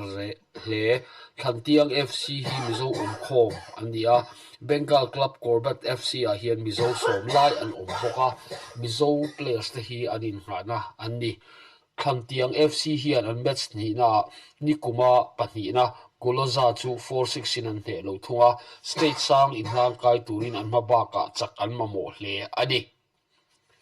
Mizoram swimming alala rova ma se tu hnai tangin tui in leu siak lama bul an tan chho mek ania Mizo tui leu thiam ten national level thlengin in an ma chon chho ve zelani 51st Junior National Swimming Championship 2025 a Mizo tui leu thiam pariat antela Miranpur Sport Complex Ahmedabad Gujarat in hi ne Mizoram Iowa Delhi mi pa pali le mi chia pali an nia medal lo chu ero Mizoram tan ala sang shet ani tunhaya Mizoram swimmer ten mason tu min thei to pan chuwa medal ho chuak turin an kong ala thui de uma sela national level in el ma chon thei an ombel zel rut po hi Mizoram swimmer tan mason nani Mizo meche team ta chuan hen ilna hian freestyle relay le medley relay a in ilna an machon bok national junior category manga inti siakna an machon masak ber ani 41st sub junior National Aquatic Championship 2025 apo Mizoram atangin swimmer pariat antel ve boka he tui hleu in ti sia ka hian India ram atangin stage somni chuang in swimmer antel tirani Mizo nau pang tui hleu thiam te hi mimal anga inelna an machon pialama freestyle relay le medley relay gal stream agin antel bok heil na mang Huang bi ka Mizoram antel voi khatna nia swimming lama Mizoram mason na mutura chho ve zel hi alom hle ani Thir sakor in ella hautak London Edinburgh London 2025 chu ruwa sur le klitho na sa wangin ti to pania heinel na hi August ni thuma tanga tanania darkar somthum an tlan nuwa Scotland lam khom danina zirlo wangin tlan chunzom theini talo LEL 2025 hi kilometer sangkhat zanga somruka thui tlang turania London atanga tlantanin Edinburgh Scotland a kualin London a vek an le turani thir sakol khaltu te hi darkar za somni hunpek ania tuma puiphal anilo heinel na hian mizopa ramhlun venglai larin fela atela ramram kranga tangin cyclist sangkhat zanga chuang pungkhomani mizozinga tel omchun larin fela chuan in elna thul anon puan hi August nili zandar sri lechan venia ke hi kilometer zanga pasari katlan mana August nili zinga tangin thli le ruwa aron thoka ruwa hi chu abang maya thli atle na satawangin kan kongfim kuranga hlia thli chem thuk po an omnual ka vandeya minchem thulo hlawani tina soini heng khovel huap in elna hau tak a mizote kan telve hi mason na le khovel infiam na huanga kan telve theini ti alanga thang thar zel ta tan chona ani mizoten base na sang tak nena kan lo thlir mek ban in el chak denik ru tuang chuan pro punjab league season hi na aban a hliam ane wangin in elna ma chon zui theilo mizo tlangwal denika hian AL Masakbera Asia 2023 le IHFF Strongest Arm 2019 mga medal lola to Ali Askar chu 5-0 na sopa Mizo Tlangwal ma Alia achepman ngang lovani hemita pani in ma hian Alia hian denika hi tongkamin na lo chow to a denik iti takzet ani chuan in illa dokana chuan ihan in beyang hiang chuan lam siamareng arem lovang tin alhen el tachia ali hi Mizo Tlangwal denika ma atang 8 man lo abet khal roka 5-0 zetina chaklowani denika kha akhong ema che lo ani bera taka ding chungin aking pui alia kha a el khep nok ani ber champion chhongei tura ngai di ma sela hliam ane zuiwang in a ui nge yang aban re kliama wangin doctor ten khel zui lo mai tura anti point a in line lo top chuan point so ma hlo dola chu wangain ain lan lui rama round khatna chiang takin el klukania round down song hi ti top zui ngal ani Mizo nula Cindy Remrod pui telna India Meichia under 20 football team chuan Asian Cup qualifier Turkmenistan chu 7-0 an he nuwa Thailand and draw le Nimin Khan Myanmar 1-0 in Asia Cup khel turin anin petling Mizo player Cindy Remrod pui po a khel thalea miti chaktu a chuan engkim ka ti theini ti in IG aziaka in khelbana thin khel mola atong try ani AIFF chuan India under 20 mecha team te hena hian US dollar singhi sanga lo manatan a hlan thu a puang ve ngal bok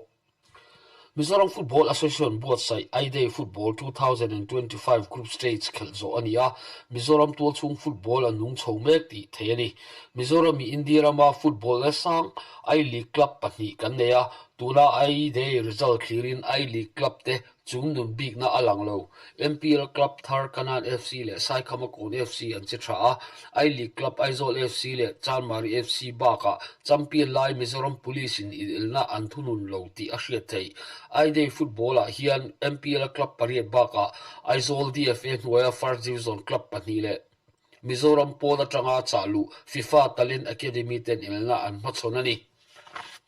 Group A hian Kanal FC nan tumpui te hnevekin Mizoram Police in Andota MPL Club SOS FC in First Division Club Ramhlun North an Tluklova quarter final lut zolo thung Group B a Aizol FC Sai Kamakon le Longklai Club MLS FC te an oma MPL Club vek ani Longklai Club MLS FC in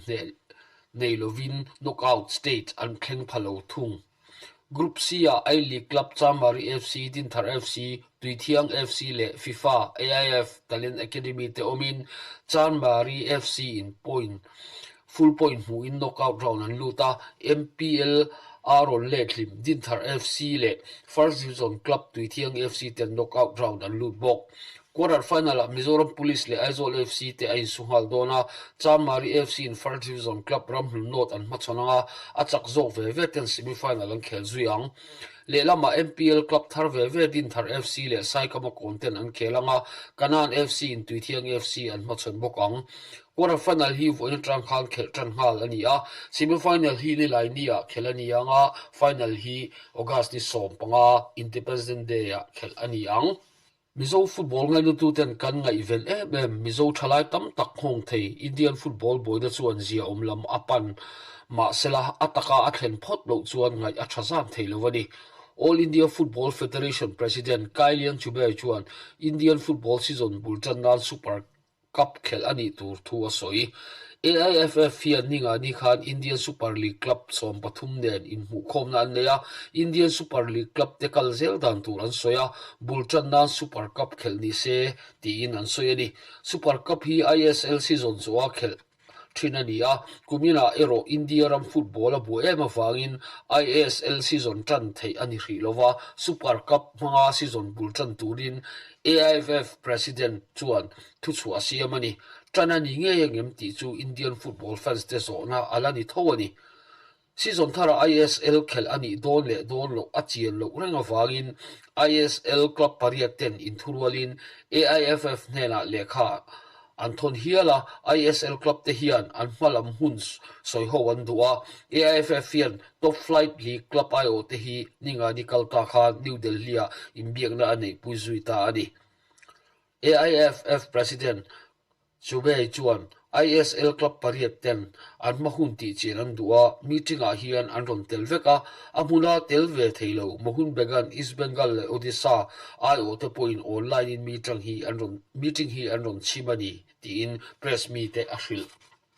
Boina bulchu Indian Super League sponsor to Reliance Company Nuaya Football Sport Development Limited as FSDL tele AIF te thoho de hi kumin December ni sumni panga atop to dona pol pani te hian in remna anla nei theilo wangani FSDL hian ISL akal theinan kumtin cheng vaibel somnga AIFF nena an pachina hi kum som chunga tanani atop to dona wangin FSDL hian sponsorship hi chunzom ngot antum lova an chunzom dona ni chuan an du dan AIFF nena an theluta AIFF in pum harsa ati thungani heti la hian AIFF constitution chu Supreme Court a ngai tu mek alani awangin India Court sang ber chuan AIFF in biak na kalpui hi lo turin atia Supreme Court thuthluk na anla ngai chana wangin AIFF hian FSDL nen indorna ala kalpui non hri theilo ani Supreme Court hian in biak phalna pe po ni sela po ni te hian an indor ton na in rem lo na an nei sa chu wangin an in biak na hian hun ala du don ti a hriat thei ome season tan na Super Cup khel tura ti adi chan hi top flight football re reng tur ven na ani bera Super Cup khel ani chungin AIFF hian ISL mahun chinfel alo tum don ani AIFF President Chubey chuan club te du dan angin Super Cup chu ISL ma a khel anianga tournament kalphung po kan her dang lamang September kar hina ai mo ka thumna ai mo Super Cup hi khel tumani ang atia team ten ka ruk emo ka riat emo in bo saina an mamoa players te an ko ki ranga ya meeting kan nei lenga chuta chuan Super Cup khel hun tur chu kan soi thei to ang tin asoi ani heng hi AIFF thu hla ni ma sela Super Cup hi September thla to lama khel ani don chawa wangin FSDL le AIFF hi low in rempo ni se ISL hi October thla to lama emo November thla chan thei ani don chaw ti na ni football season khatni zet in India rama atlai don tina ani hei hian ngong adei thui thei ngei tura ngai ani a tin October ni ruka tanga nili inkar le November ni soma tanga ni som pariat inkara international break awmawangin Super Cup hi October a zo man arin omlova chu wangin ISL hi November a tran thei ani arin omzok tin August ni somni pakwa atanga September ni riata Central Asian Football Association Nation Cup an khel dona India national team lamin tournament an khelle phot do tinani Indian football kalphung alachi taktak thailo ni ISL club te tan tu lai Indian football chu buina adiber maya AFF ho tu ten anin hu khom ta kha chuan plan base na omthung club 10 cut players le saf te hlo an shen chan der to ani odisa chu ISL club zinga players le staff te contract ti top lai lok ma saber an dia Bengaluru in players lo an la kheng khi don ti an puang to a Kerala Blaster in an players te an du lampan an phal sak to bok nilai ni zan khan ISL a voi ni champion to Chennai FC chuan first team in real ball na an ti top lai lok thu an puang to a then khat soidan pe chuan Chennai FC hi ti top an tum ni an soi June thleng khan an players te hlo an lapel tema sela ISL mahun a chian lo wangin an sumlak lu a honga hetiang thutluk da hi an siam ta ani ISL hi lo top ta se emo AIFF le FSDL hi lo inrem theita lo se Indian football kalphung achiri na sodon ti alang chianga khovel mihring tam na berdot tu rama hian football wanga izon na te hausakna na mang chung ko chomna ta na mang tam tak angong hal don ani chung zinga atuar na saber tu chu Mizoram ani nge yanga Manipurin antuar na sabokang tuna hian ISL a Mizo thalai tam takin khelin ezon nan an manga heng player som ni tanga som thum te hian hausakna atan te chung ko chomnan te Indian football a anin ta du megani ISL baka I League club a players tam tak an khel mek boka abikin ISL hi atopani chuan ISL players tuna nuai zachuang hlokte nuai somnga tanga nuai za inkar hlokte hian hloklem zoka club te now domestic league club an zomangai dona an hlo atlahiam duai theni FSDL le AIFF hi lo inremta talo se I League thlengina hong theiani tin ISL top se sundom company tam takin footballer an invest anti top hal don ti achianga chungte chuan hong anei lian don hle ani players ngot a hong don lova coach le club a ta thokte hei mai ani lo in khel ham tur free a hong hala Indian referee ISL a thok mek zinga FIFA referee ngeta thok pathum an oma heng hi AIFF nuala thokte ania AIFF hian referee te hi thatin cheng sing riat apathina heng baka hian match tina cheng sing hi an hlo bel thin bok assistant referee ho in cheng sing ruk baka match tina sing khat sanga an hlo thin bok ani heng baka hian a nget lova thokan lo cheu bok referee te hian August ni somthum pakhat thleng dai contract an neya referee ho hian AIFF nera an contract ti tharsak turin ngen na an thlen to a an tan na dang chung ko choma tur dap a har sat thu an soi ve mek bok ani engwangin nge Mizo te hian ISL kan ngai event kan ti chuan Mizo players tam takin ezumnan an hmanga hei mai hian ni lova ISL awangin Mizoram a sum tam tak alu wang ani bok Mizo players 10 ISL an khelatangin an hlo tlingkhom hi kum khata cheng vai bel chenga chuang atlinga kum ni thuma phei chuan cheng vai bel che sang kha chuang Mizoram a an la lu ti na ni ISL hi khel chun zom ngai se ti hi Indian football fans mai ni lo Mizo football ngai no tu te tu sam chu ani tunlai infiano khovel wa khatam berpol chu football transfer window art players transfer hi ni ome South Korea captain le English club Tottenham captain Son Heung-min Son Tia Hredlar chuan kum som zet Tottenham a nuin mitam tak be seilo dewin Major League Soccer MLS club Los Angeles FC azom Khovel Football League a Major League Soccer America Rama Football League hi anda niam polania son hi to live players saber pol alani pha Europe club le sumtamna South Arabia League atanga somna dongma se Major League Club apan thuta kumhni chunga tan contract aziaka a in rem dana chuan kumhni po sei thei ani ang aman za thi anin rin siak na sa BBC puan dan chuan Paul McLeod somni ni in an soya Los Angeles FC players Mantober ani MLS player zinga Mantober ani bok son hian Tottenhama chungin fans tenga inat berania season masa khan Europa League no moi acho puya amhabak zo to ngain league name zo khadam dewa khel adu to ni in an soi son chuan LA ka thleng che khan ka du sama thleng dika atira LA hi pan katum anilova club nei tu nen kanin bia ka tangin ngai dan ka thak ta ni he club ma som theinan pui ka duwa no moi choi nge ka tumani ti in press meet ma soi zanin infiam na khovel huna hunran mang tu kha lalrem rat puya ser kon ram zo tlang lung le ni ya chu ti zong zong zanin infiam na khovel hun kan man the chu ani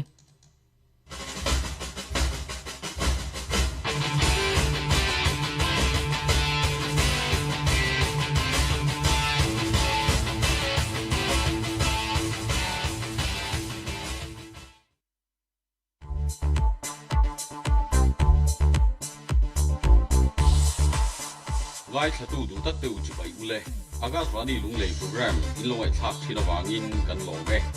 program chang tung le ngai nom kan sok chu jem theinan in da le tho hong da kan mo tat seta AKASHVANI ma so na tan mobile app ka khat fresh app kal tangin apuang tu announcer te le program changa in ngai dan te ron tho turin kan so jeuni kan official Facebook page AKASHVANI LUNGLEI lutin link kan da suwa khan in register cheu turin kan som jeuni kan program te ngai thalia mai lovin race mobile app kal tangin AKASHVANI LUNGLEI lo thak tang lam ta che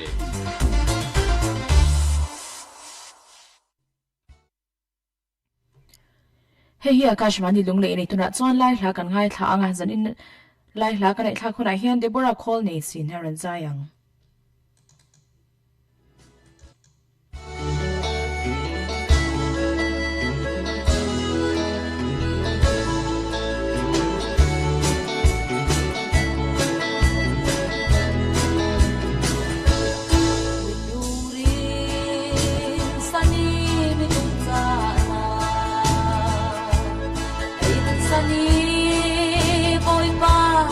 san tu chu sam sia din se oi ban ati si sura len ding le war ding kasi e bete san tu le tiang in gom tu isi su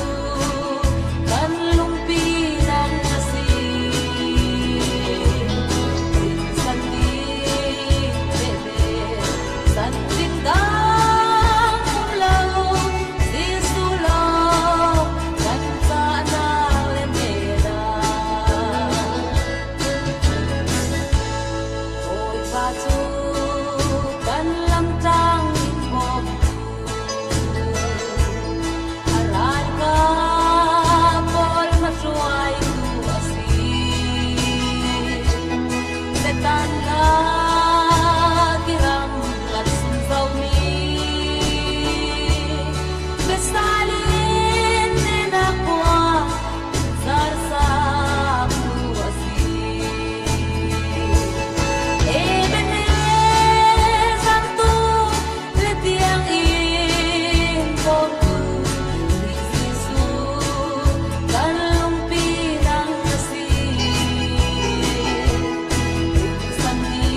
ai xin nó nên à rầm sung lối căn thân kia bên đây giang tu lên tiếng im bồn tu Giêsu kan lumpi nang kasih san tin de san tin dang lâu Giêsu lo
nu sai la amin kum khuain thang sin kau se le tu a pathian ba tu do tu lau di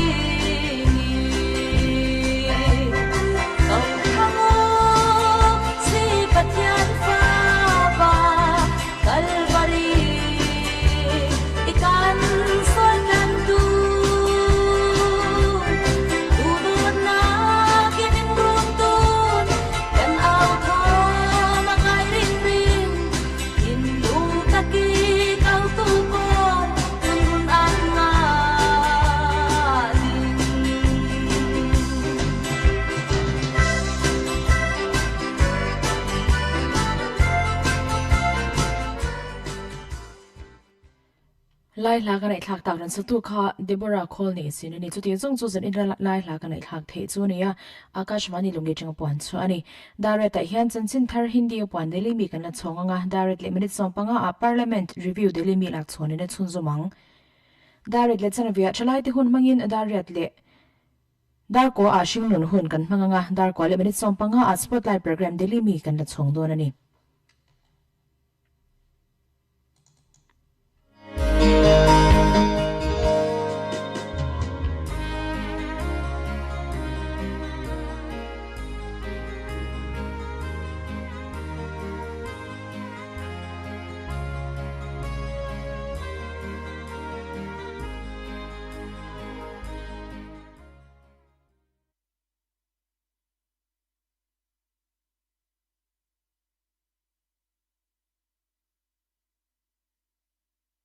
पहले लोकसभा लेखक हैं योनि वार्ता के वरिष्ठ पत्रकार मोहम्मद आजाद। बिहार में मतदाता सूची के विशेष गहन पुनरीक्षण एसआईआर को लेकर विपक्ष के हंगामे के बीच लोकसभा में राष्ट्रीय खेल शासन विधेयक 2025, राष्ट्रीय डोपिंग रोधी संशोधन विधेयक 2025, कराधान कानून संशोधन विधेयक 2025 और आयकर संख्या 2 विधेयक 2025 को ध्वनिमत से पारित किया गया और सदन की कार्यवाही दिन भर के लिए स्थगित कर दी गई। एक बार स्थगन के बाद दोपहर 2 बजे सदन की कार्यवाही शुरू होने पर खेल मंत्री मनसुख मांडविया ने राष्ट्रीय खेल शासन विधेयक 2025, राष्ट्रीय डोपिंग रोधी संशोधन विधेयक 2025, कराधान कानून संशोधन विधेयक 2025 विधेयकों को सदन के समक्ष चर्चा और पारित करने के लिए रखते हुए कहा कि सरकार ने देश में खेलों को बढ़ावा देने के लिए खेलो इंडिया जैसे कार्यक्रम शुरू किए हैं, जिसके कारण देश के कोने कोने से खेल प्रतिभाएं सामने आ रही हैं और वैश्विक स्तर पर अपनी प्रतिभा का जलवा बिखेर रही हैं। इस समय देश के विभिन्न हिस्सों में 1000 से ज्यादा खेलो इंडिया खेल चल रहे हैं। उनका कहना था कि ये विधेयक 25 साल से इंतजार कर रहा है, लेकिन किसी सरकार ने इसे संसद तक नहीं पहुंचने दिया। इसका पहला प्रस्ताव 1995 में बन गया था, लेकिन विधेयक नहीं आया। उसके बाद की सरकारों ने विधेयक तैयार करवाया और इसे कैबिनेट तक लाने का रास्ता भी बनाया, लेकिन कुछ कारणों से विधेयक पारित नहीं हो सका। लेकिन मोदी सरकार ने किसी की परवाह किए बिना ये विधेयक बनाया और संसद में पेश कर इसे पारित करा रही है। उन्होंने कहा कि खेल फेडरेशन में महिला अधिकारियों, खेल प्रतिभाओं को सामने लाने तथा महिला खिलाड़ियों को निडर होकर आगे बढ़ने के लिए विधेयक महत्वपूर्ण है। विधेयक तैयार करने में 1 साल से ज्यादा का वक्त लगा और सार्वजनिक रूप से इसमें 1000 लोगों की सलाह आई है, जिस पर विधेयक को अंतिम रूप देने से पहले विचार किया गया। ये विधेयक देश में पारदर्शी, जवाबदेह और विश्व स्तरीय खेल ढांचा बनाने में अहम भूमिका निभाएंगे। खेल मंत्री ने कहा कि इस विधेयक का मकसद राष्ट्रीय खेल संघों में बेहतर प्रशासन और गुटबाजी पर रोक लगाना है। इसमें बीसीसीआई जैसी मजबूत संस्था समेत सभी खेल संघों के लिए स्पष्ट नियम और एक शासन बोर्ड के गठन का प्रावधान है, जिसमें पारदर्शिता और जवाबदेही सुनिश्चित हो। उन्होंने कहा कि राष्ट्रीय डोपिंग रोधी संशोधन विधेयक 2025 में विश्व डोपिंग रोधी एजेंसी के सुझावों के मुताबिक संशोधन किए गए हैं। इस विधेयक का मकसद एथलीटों की तैयारी को अंतर्राष्ट्रीय मानकों के अनुरूप तैयार कर प्रतियोगिताओं की निष्पक्षता को मजबूत करना है। विधेयक में वाडा यानी विश्व डोपिंग रोधी एजेंसी के सुझावों के मुताबिक संशोधन किए गए हैं। इसका उद्देश्य एथलीटों की तैयारी को अंतर्राष्ट्रीय मानकों के अनुरूप बनाना और प्रतियोगिताओं की निष्पक्षता मजबूत करना है। श्री मांडविया ने कहा कि भारत जैसे बड़े देश का ओलंपिक और अन्य अंतर्राष्ट्रीय मंच पर प्रदर्शन अब तक संतोषजनक नहीं रहा है, जबकि तैयारी का स्तर उत्कृष्टता के उच्चतम मानकों के अनुसार होना चाहिए। उन्होंने उम्मीद जताई कि ये विधेयक भारतीय खेलों में संरचना, पारदर्शिता और प्रतिस्पर्धा को नई ऊंचाई देंगे। इससे पहले विधेयक पर हुई चर्चा में हिस्सा लेते हुए तेलुगु देशम पार्टी के केसीनेनी विश्वनाथ ने कहा कि ये विधेयक बहुत सशक्त है। इससे खिलाड़ियों को आगे लाने और खेल नीतियां बनाने में मदद मिलेगी। इसके माध्यम से शिकायत निवारण भी मजबूत किया गया है ताकि खिलाड़ियों को इसका लाभ मिले। ये युवाओं को अवसर देने वाला विधेयक है जिससे विकसित भारत के संकल्प को पूरा किया जाएगा। भाजपा के गणेश सिंह ने विपक्ष के सदन में कार्यकलाप की निंदा करते हुए कहा कि प्रधानमंत्री नरेंद्र मोदी ने जिस प्रकार खेलों को बढ़ावा देने का संकल्प लिया, उसका परिणाम देखने को मिल रहा है। ये विधेयक भारत को वैश्विक खेल मंच पर एक नैतिक, सक्षम, सशक्त नेतृत्व देने वाला है। इससे पहले लोकसभा अध्यक्ष ओम बिरला ने आज जैसे ही सदन की कार्यवाही शुरू की, प्रश्नकाल आरंभ किया तो विपक्ष के सदस्य हाथों में तख्तियां लिए नारेबाजी करते हुए सदन के बीचों बीच आ गए और नारेबाजी करने लगे। हंगामे के बीच केंद्रीय पर्यावरण, वन और जलवायु परिवर्तन मंत्री भूपेंद्र यादव ने एक पूरक प्रश्न के जवाब में कहा कि वन्य जीव पर्यावासों के एकीकृत विकास से संबंधित योजना केंद्र सरकार द्वारा प्रायोजित की जाती है। इस योजना के तहत हम राज्य सरकारों के साथ उनका जो हिस्सा है उसके आधार पर इस योजना को आगे चलाने का काम करते हैं। उन्होंने कहा कि भारत सरकार लुप्तप्राय प्रजातियों को बचाने के लिए पूरी तरह प्रतिबद्ध है। श्री बिरला ने हंगामा कर रहे सदस्यों से कहा कि 11 दिन से नियोजित ढंग से सदन की कार्यवाही को बाधित किया जा रहा है। ये लोकतंत्र के लिए उचित नहीं है। हंगामा कर रहे सदस्यों पर जब श्री बिरला के आग्रह का कोई असर नहीं हुआ और हंगामा बढ़ता ही गया तो उन्होंने सदन की कार्यवाही 2 बजे तक के लिए स्थगित कर दी। केंद्रीय शिक्षा राज्य मंत्री डॉक्टर सुकांत मजूमदार ने लोकसभा में एक सवाल के जवाब में कहा कि प्रधानमंत्री विद्या लक्ष्मी केंद्रीय क्षेत्र की एक नई योजना को पिछले साल नवंबर में शुरू किया गया है। इस योजना का मुख्य उद्देश्य ये सुनिश्चित करना है कि कोई भी छात्र वित्तीय बाधाओं के कारण उच्च शिक्षा प्राप्त करने के अवसर से वंचित न रहे। श्री मजूमदार ने कहा कि पीएम विद्या लक्ष्मी योजना के तहत 8 लाख रुपए तक की वार्षिक पारिवारिक आय वाले छात्रों के लिए योजना 10 लाख रुपए तक के ऋण पर 3% ब्याज पर छूट प्रदान करती है। 1,90,000 नए छात्रों को शिक्षा ऋण पर कोई अन्य छात्रवृत्ति या ब्याज पर छूट नहीं मिल रही है, उन्हें ये लाभ मिलेगा। इसके अलावा केंद्र सरकार की प्रधानमंत्री उच्चतर शिक्षा प्रोत्साहन क्रेडिट गारंटी निधि योजना के तहत 7,50,000 रुपए तक के संस्वीकृत शिक्षा क्रेडिट के लिए क्रेडिट गारंटी प्रदान की जाती है। इसके अलावा भारतीय बैंक संघ की आदर्श शिक्षा ऋण योजना के तहत अधिस्थगन अवधि पाठ्यक्रम वर्ष जमा 1 वर्ष के बाद शिक्षा ऋण की पुनर्भुगतान अवधि 15 वर्ष तक है। केंद्रीय पर्यटन मंत्री गजेंद्र सिंह शेखावत ने एक लिखित उत्तर में कहा कि पर्यटन मंत्रालय ने अपनी स्वदेश दर्शन योजना के तहत 2016-17 में उत्तर प्रदेश में रामायण पथ के अंतर्गत 69 करोड़ 45 लाख रुपए की लागत से चित्रकूट और श्रृंगवेरपुर का विकास नामक परियोजना को मंजूरी दी है। चित्रकूट के महत्व को देखते हुए मंत्रालय ने 2023-24 में स्वदेश दर्शन 2 योजना के तहत 27 करोड़ 21 लाख रुपए की लागत से मध्य प्रदेश में चित्रकूट में आध्यात्मिक अनुभव परियोजना को मंजूरी दी है। कैबिनेट कॉर्पोरेट कार्य राज्य मंत्री हर्ष मल्होत्रा ने एक लिखित जवाब में कहा कि राष्ट्रीय कंपनी विधि अधिकरण एक अर्ध न्यायिक निकाय है। सरकार एनएलसीटी के समक्ष मामलों के शीघ्र निपटान को सुगम बनाने के लिए निरंतर आधार पर आवश्यक कदम उठा रही है, जिसमें ई न्यायालय और हाइब्रिड न्यायालय परियोजना का क्रियान्वयन, सदस्यों की क्षमता निर्माण के लिए नियमित संगोष्ठी, अवसंरचना का प्रावधान, रिक्तियों को भरना आदि शामिल है।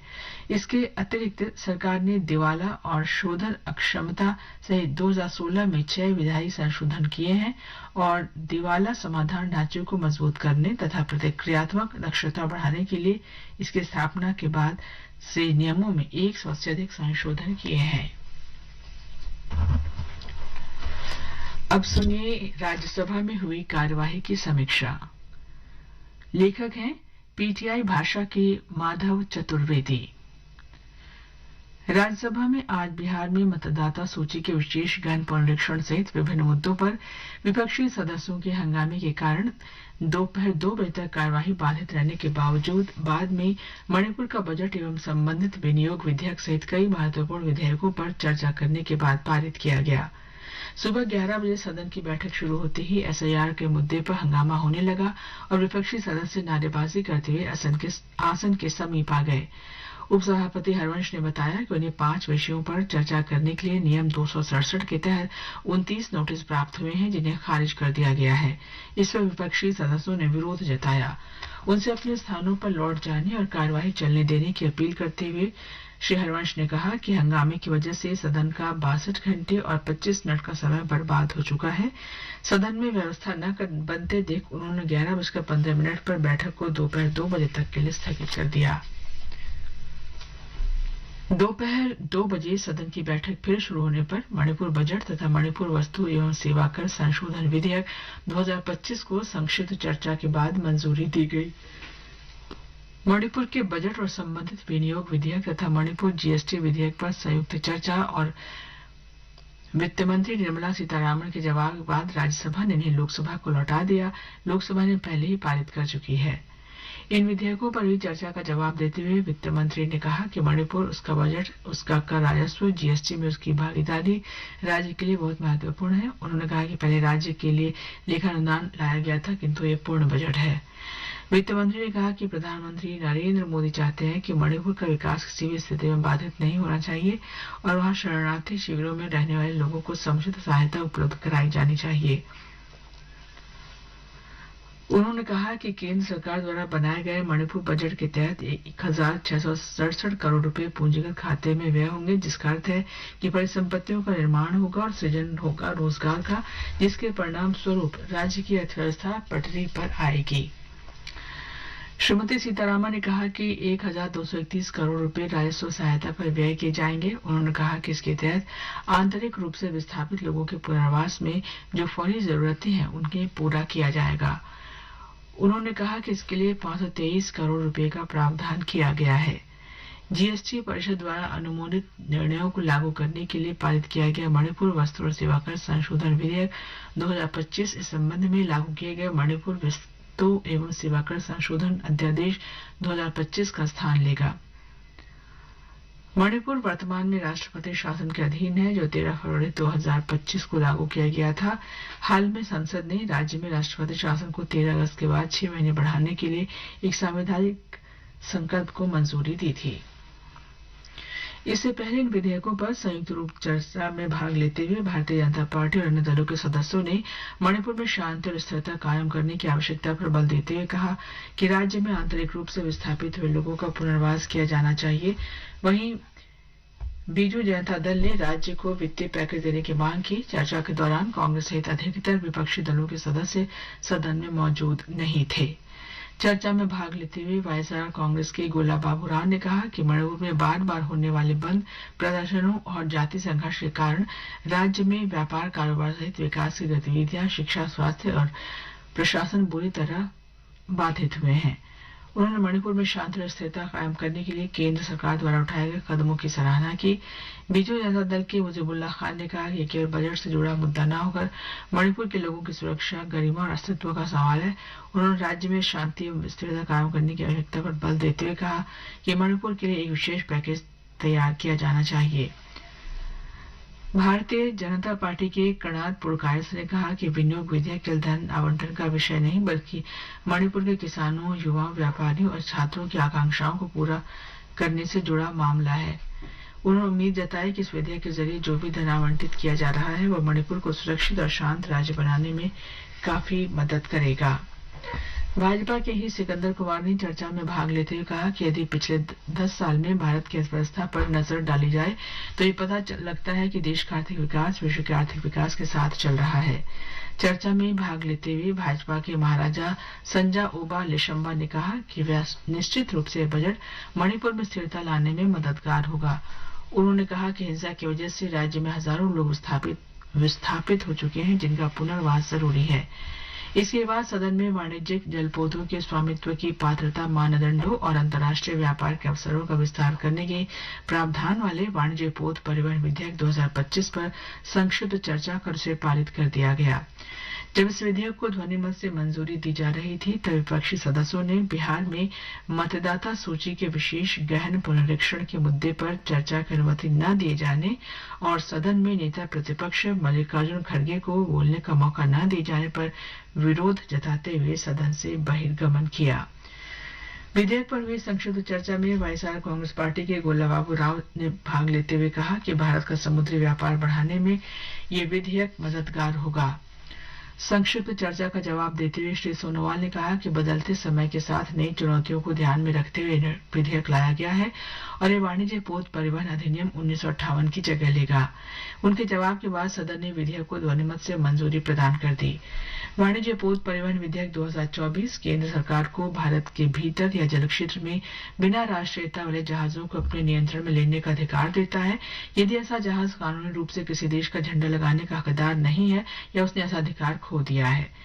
इसके बाद राज्यसभा ने गोवा विधानसभा में अनुसूचित जनजाति एसटी समुदाय के लिए सीटें आरक्षित करने के प्रावधान वाले एक अहम विधेयक को संक्षिप्त चर्चा के बाद मंजूरी प्रदान की। चर्चा में भाजपा के सदानंद महालू शेठ तानवडे, वाईएसआर कांग्रेस के सुभाष चंद्र बोस पिल्ली और बीजेपी के निरंजन बिस्सी ने विधेयक का समर्थन किया। गोवा राज्यसभा निर्वाचन क्षेत्र अनुसूचित जनजाति प्रतिनिधित्व का पुनः समायोजन विधेयक के प्रावधानों की चर्चा करते हुए विधि मंत्री अर्जुन राम मेघवाल ने कहा कि संविधान के अनुच्छेद 332 में प्रावधान है कि राज्य में अनुसूचित जनजाति की आबादी है लेकिन विधानसभा में समुदाय के लिए सीट आरक्षित नहीं है तो वहां एसटी के लिए सीट होनी चाहिए। अभी आप संसद में हुई आज की कार्यवाही की समीक्षा सुन रहे थे।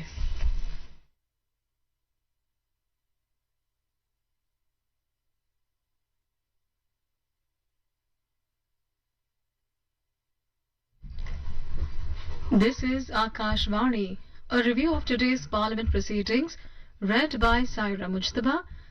First from the Lok Sabha. Writer is Asim Kamal. The Lok Sabha today passed 4 key bills, including the National Sports Governance Bill and the Income Tax No. 2 Bill amid din, as the opposition continued its protest over the special intensive revision of electoral rolls in Bihar. Sports Minister Mansukh Mandavia described the National Sports Governance Bill as the single biggest reform in Indian sports since independence. The National Anti-Doping Amendment Bill was also passed when the Lok Sabha reassembled at 2 p.m. after an early adjournment due to opposition's protests. Referring to the National Sports Governance Bill, Mandavia said that it is the single biggest reform in sports since independence. He said this bill will ensure accountability, ensure justice and best governance in sports federations. The minister said it will have massive significance in India's sports ecosystem and stressed that it is unfortunate that such an important bill and reform does not have opposition's participation. The opposition leaders were not present in the House when the bills were introduced for consideration and passage,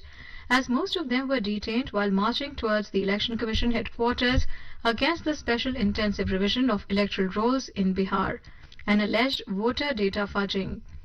But after 2 MPs participated in the consideration debate, speaking in support of the bill, the opposition members returned to the House and started raising slogans. Amid the din, the bills were passed by a voice vote, following which the House was adjourned till 4 p.m. Speaking in Parliament, Mandavia said the National Anti-Doping Amendment Bill and the National Sports Governance Bill were key reforms aimed at building a transparent, accountable and world-class sports ecosystem in India as the country aims to bid for the 2036 Olympics. He said some ministers in the past made efforts to bring this bill but could not move forward. Mandavia said that in 2011 there was National Sports Code and another effort was made to turn it into a bill. He said it reached the cabinet, there was a discussion as well, but the bill was deferred after that and did not reach the parliament. The Sports Governance Bill has provisions for a National Sports Board, NSB, to create a stringent system of accountability. All national sports federations, NSFs, will have to attain NSB's recognition for access to central government funding.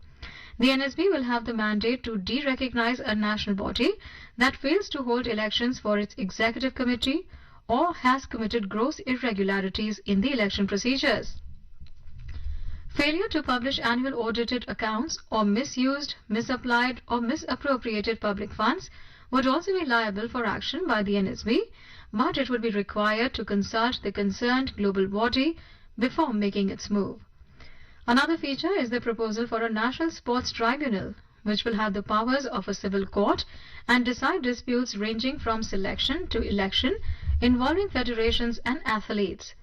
Once instituted, tribunals' decisions can only be challenged in the Supreme Court. The bill makes some concessions on the issue of age cap for administrators by allowing those in the bracket of 70 to 75 to contest elections if the concerned international bodies' statutes and bylaws allow for it. It is a departure from the National Sports Code that capped the age limit at 70. The National Anti-Doping Amendment Bill 2025 that seeks to incorporate the changes sought by the World Anti-Doping Agency, WADA, which objected to government interference in the functioning of the country's anti-doping agency, NADA. The act was originally passed in 2022, but its implementation had to be put on hold due to objections raised by WADA. The world body objected to the institution of a national board for anti-doping in sports, which was empowered to make recommendations to the government on anti-doping regulations. The board, which was to comprise a chairperson and 2 members appointed by the central government, was also authorized to oversee the National Anti-Doping Agency, NADA, and even issue directions to it. WADA rejected this provision as government interference in an autonomous body. In the amended bill, the board has been retained, but without the powers to oversee NADA or the advisory role it was previously assigned. The amended bill asserts that NADA's operational independence. When the House met at 4 p.m., the Lok Sabha passed 2 important legislations pertaining to taxation: Income Tax No. 2 Bill and Taxation Laws Amendment Bill. The Income Tax No. 2 Bill 2025 seeks to consolidate and amend the law relating to Income Tax Act 1961. The bill will replace the Income Tax Act 1961. The bill incorporates almost all of the recommendations of the Select Committee headed by senior BJP member Baijayant Panda. The other legislation, the Taxation Laws Amendment Bill 2025, will amend the Income Tax Act 1961 as well as the Finance Act 2025. It aims to provide tax exemptions to subscribers of the Unified Pension Scheme. These bills were introduced by Finance Minister Nirmala Sitharaman in the lower house earlier in the day. These bills were passed without any debate amid vociferous protest by members of opposition over revision of electoral rolls in Bihar. After the passage of these bills by voice vote, the Lok Sabha was adjourned for the day. Earlier in the day, Speaker Om Birla tried to conduct the business of the House during question hour by allowing members to ask questions related to the Ministry of Environment and Forest amid the din. After about 10 minutes, Birla said the opposition members have been systematically disrupting the proceedings of the House for the last 14 days with their protests. He said this is against the rules and regulations and against the democratic process. Birla told the protesting MPs that people were watching them and then adjourned the House till 2 p.m.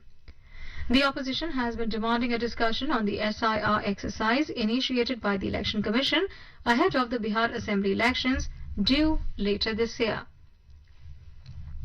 And now, a review of proceedings in the Rajya Sabha. Writer is Sanjeev Chopra of PTI. The Rajya Sabha also conducted legislative business, passing 2 bills and returning the Manipur budget bill amid the din caused by the opposition. The upper house passed the Merchant Shipping Bill 2025 and the readjustment of representation of scheduled tribes in assembly constituencies of the state of Goa Bill 2025, even as opposition members staged a walkout from the house.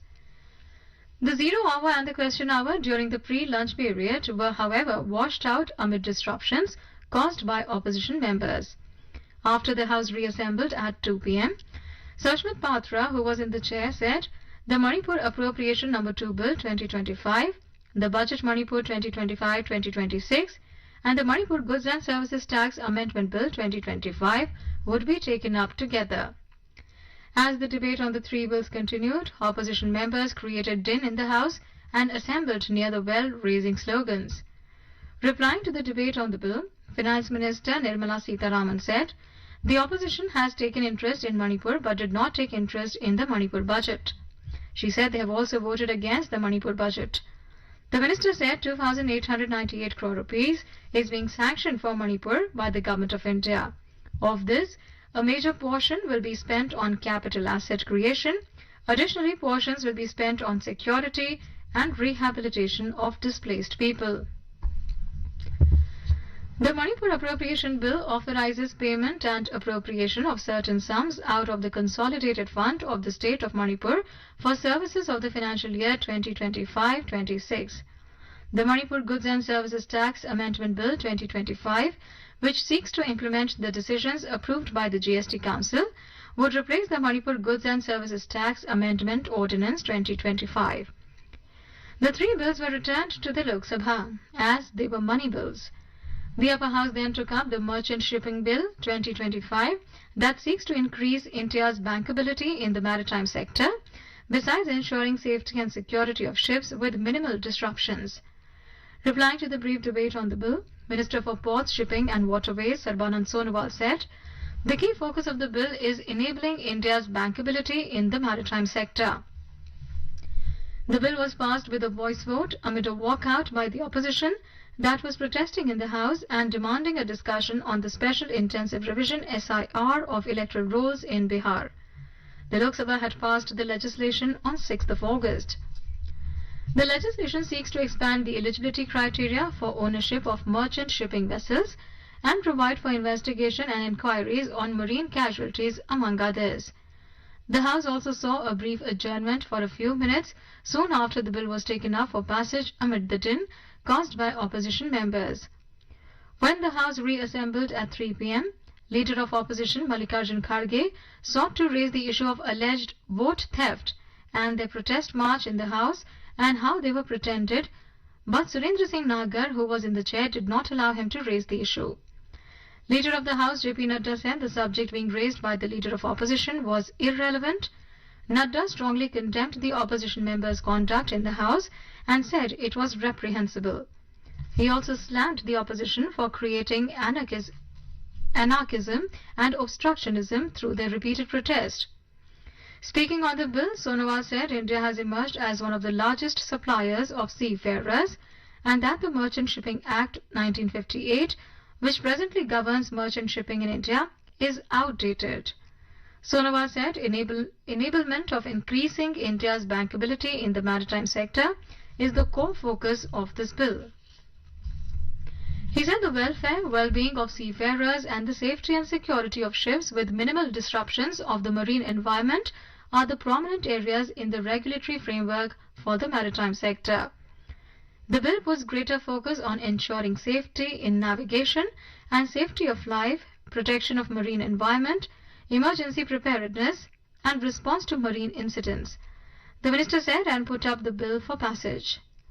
Earlier, Golla Babu Rao, YSRCP, said the efficient cargo handling and management of foreign-going ships requires skilled personnel. He said these vessels must adhere to international standards and maritime laws. The Rajya Sabha also passed the readjustment of representation of scheduled tribes in assembly constituencies of the State of Goa Bill 2025 with a voice vote. The Lok Sabha had passed the legislation on 5th of August. Law Minister Arjun Ram Meghwal said the bill seeks to provide representation to the ST community in the State Assembly. He said of the 40 seats in the Goa Legislative Assembly, 1 seat was reserved for the scheduled caste and there was no representation of ST in the legislature. Meghwal said the proposed legislation seeks to ensure that the scheduled tribe community is not deprived of representation in the State Assembly and proposed that the bill be passed. Earlier, the Rajya Sabha was adjourned till the post-lunch session within minutes of the start of proceedings as opposition MPs continued to raise the alleged irregularities in the Special Intensive Revision SIR of electoral rolls in Bihar. Soon after, listed officials' papers were laid on the table of the House. Slogan-shouting opposition MPs moved into aisles and the well of the House, leading to adjournment of proceedings till 2 p.m. Deputy Chairman Harivansh rejected 29 notices that invoked Rule 267, which allows suspension of listed business to discuss matters being raised by them. as opposition MPs shouted slogans over what they allege as vote chori or electoral theft being done through SIR. Harivansh called for the listed 0 hour where matters of public importance are raised by members to be taken up. With opposition MPs unrelenting, Harivansh adjourned the proceedings till 2 p.m. Deputy Chairman Harivansh said that he had received 29 notices on 5 different subjects under Rule 267. He said while 11 notices do not contain a motion drawn in proper terms to obtain a decision of the House, and the remaining 18 notices seek discussion on a matter which is sub judice, and these notices also do not contain a proper motion as per the requirement of Rule 267. He reiterated August 5 ruling that sub judice matters cannot be discussed in the House. Quote, the sub judice principle was included in the rules of procedure for avoiding any undue influence of any discussion in Parliament on a case pending in a court. Rule 238, 5th, prohibits discussion of a person in high authority except on a substantive motion, he said. Additionally, there are precedents and relevant rulings to say that Rule 267 can be used to raise issues rare in nature. Since none of these notices received today are in adherence to the requirement of the rules as enunciated above, I am not admitting any of the notices, unquote, the Deputy Chairman said. Harivansh also said that during the current session, the House had the opportunity to take up 210 starred questions, 210 zero-hour submissions, and 210 special mentions on various important issues so far. However, due to continued disruptions, we have been able to take up only 14 starred questions.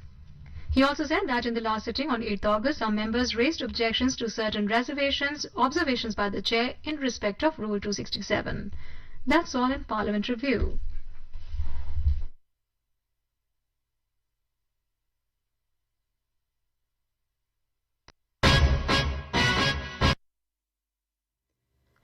This is AKASHVANI Lunglei, broadcasting on FM 101.9 MHz.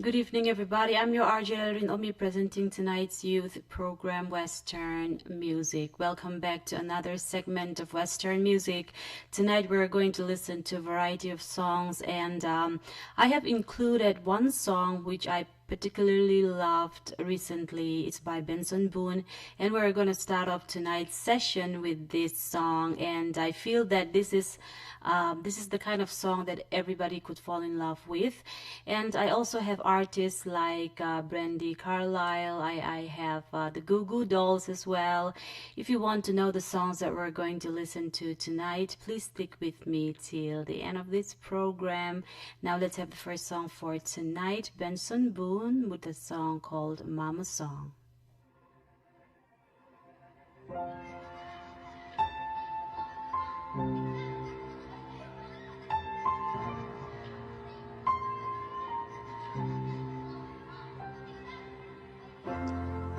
Mama, I'm missing home, and California's getting cold,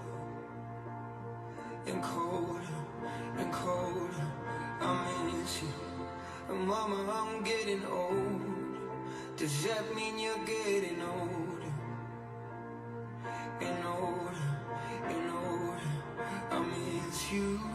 Mama, don't you know there's nothing to be sorry about? I'm so proud of all you've done. Take me down your old street, tell me your memories of when you were young and where you fell in love. Drive me through the country, tell me your story, and you can play all of your favorite songs. 'Cause I'm gonna need this when I'm holding pictures of you, and that's all that I've got.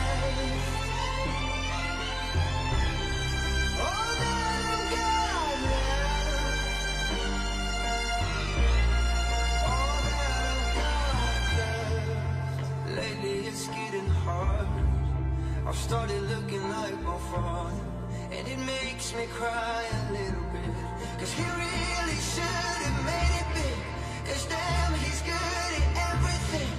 And everything I am is because of you. I'm a man because of you. Take me down your own street. Tell me your memories of when you were young. And where you fell in love. Drive me through the country. Tell me your story. And you can play all of your favorite songs. Cause I'm gonna need this when I'm holding pictures of you. And that's all that I've got. All that I've got. All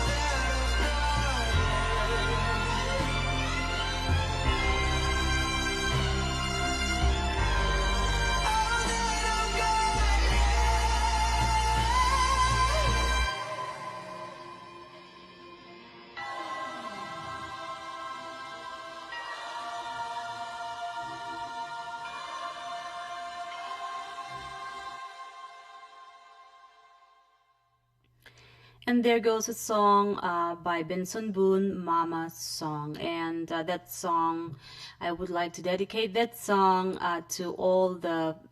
family, the father, the mother, all the daddy and the mommies out there. Moving on, I have a song by Ellie Banky. If you don't know this girl, just look it up. She... is like a normal teenage girl before. I used to follow her even before she became famous recently. And then she covered this song by Ed Sheeran called Dive, and it blew up. And she did the official version of it, and I'm going to play that song for you guys tonight. Such a beautiful song. I'm obsessed with it, and I would like to dedicate this song to all of you who are tuning into our station tonight. Let's have Ellie Banky with a song called Dive.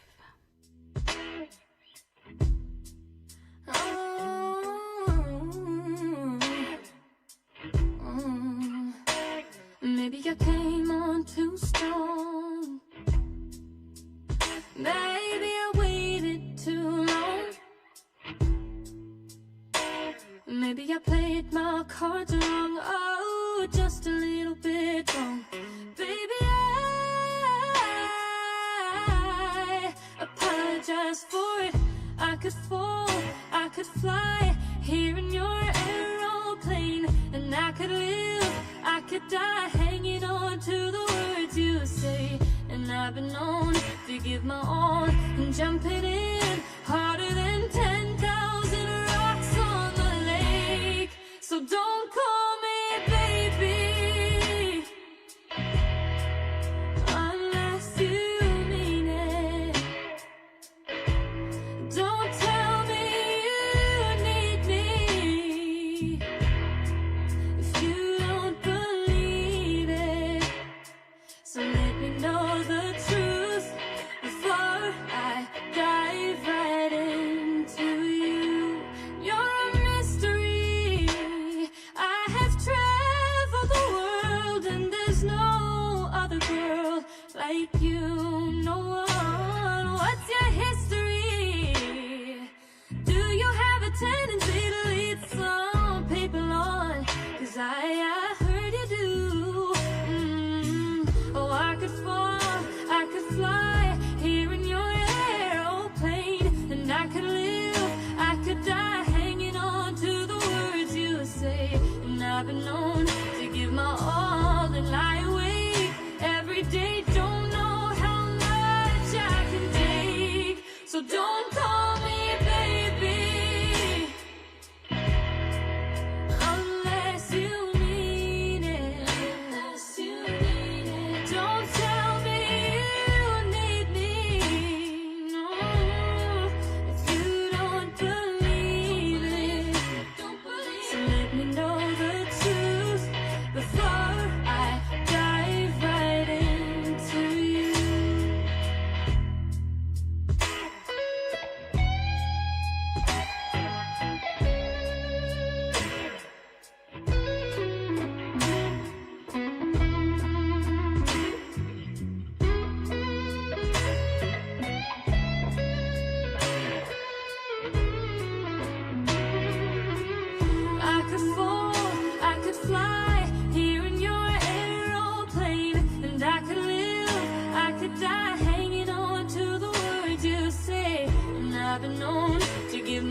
Hello listeners, thanks for being with us. Now, join us in our effort to serve you better.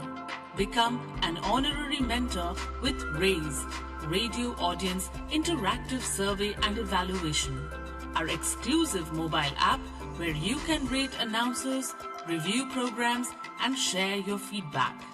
Just click the link on our official Facebook page and register.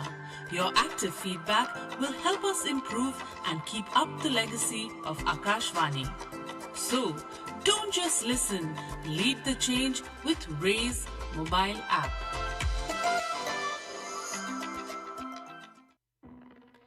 And there we have a song Dive by Ellie Banky. Moving on, I have a song which is requested by our Facebook Live viewer, Vima Matsongtel, and he wants to request the song I Have a Dream by ABBA, and he wants to dedicate this song to his sweet, sweet friend V Kung Tea.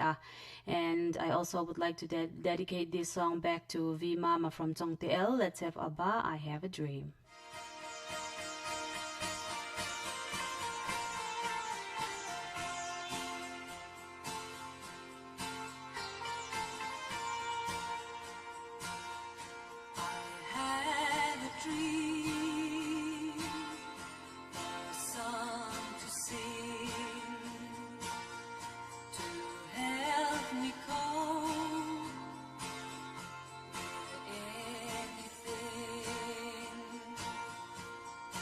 If you see the wonder of a fairy tale, you can take the future, even if you fail. I believe in angels, something good in everything I see. I believe in angels, when I know the time is right for me, I'll cross the street. I have a dream. I have a dream, a fantasy, to help me through reality. And my destination makes it worth the while, pushing through the darkness, still another mile. I believe in angels, something good in everything I see. I believe in angels,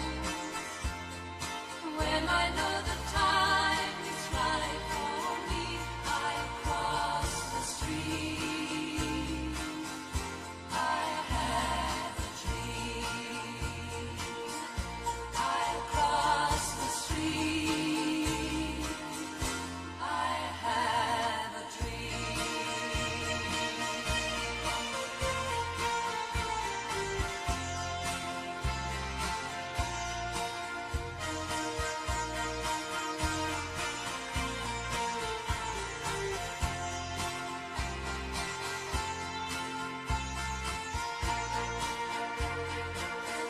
I have a dream, a song to sing, to help me cope with anything. If you see the wonder of a fairy tale, you can take the future, even if you fail. I believe in angels, something good in everything I see. I believe in angels, when I know the time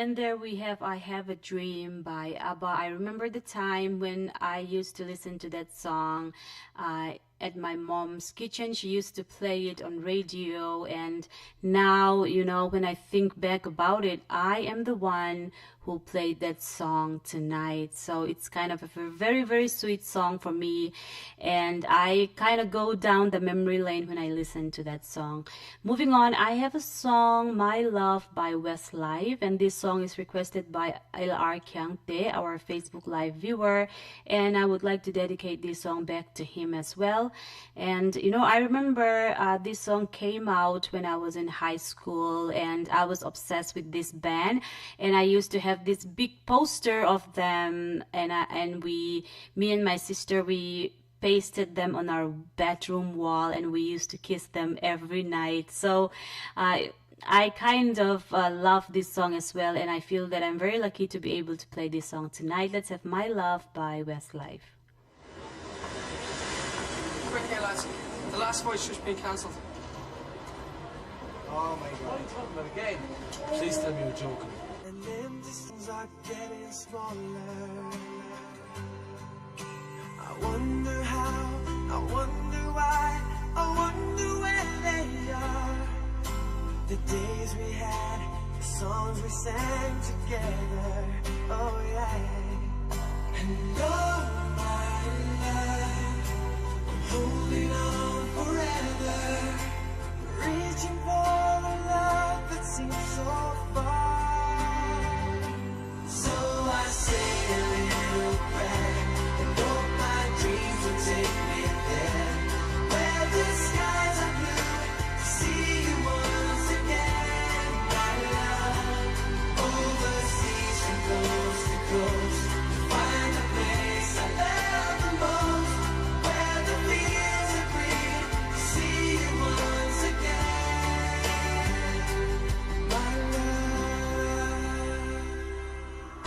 I try to read, I go to work, I'm laughing with my friends, but I can't stop to keep myself from thinking, oh no. I wonder how, I wonder why, I wonder where they are. The days we had, the songs we sang together, oh yeah. And oh my love, I'm holding on forever, reaching for a love that seems so far. So I say a little prayer and hope my dreams will take me there, where the skies are blue, to see you once again, my love. Overseas from coast to coast, to find a place I love the most, where the fields are green, to see you once again, to hold you in my arms, to promise you my love, to tell you from the heart what I'm thinking of.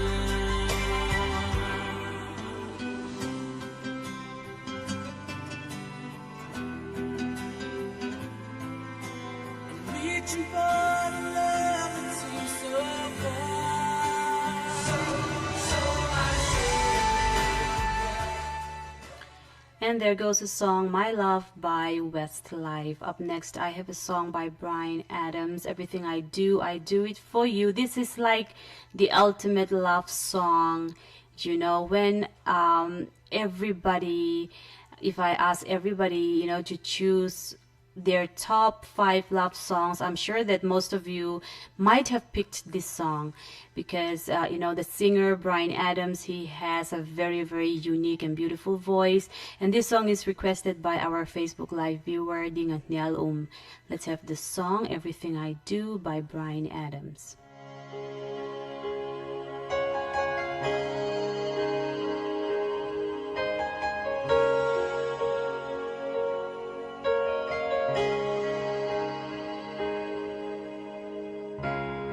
look into my eyes, you will see what you mean to me. Such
ngai thatu du ta teu chi bai ule AKASHVANI LUNGLEI program in lo ngai thak thina wangin kan lo ve program chang chung le ngai nom kan chok chu jem theinan in na le tho hong na kan mo kan seta AKASHVANI maso na tan mobile app ka khat race app kal tangin apuang tu announcer tele program chu changa in ngai dan te ron tho turin kan so jeuni kan official Facebook page AKASHVANI LUNGLEI lutin link kan da suwa khan in register theu turin kan so jeuni kan program te ngai thalia mai lovin race mobile app kal tangin AKASHVANI LUNGLEI lo thak tang lam ta che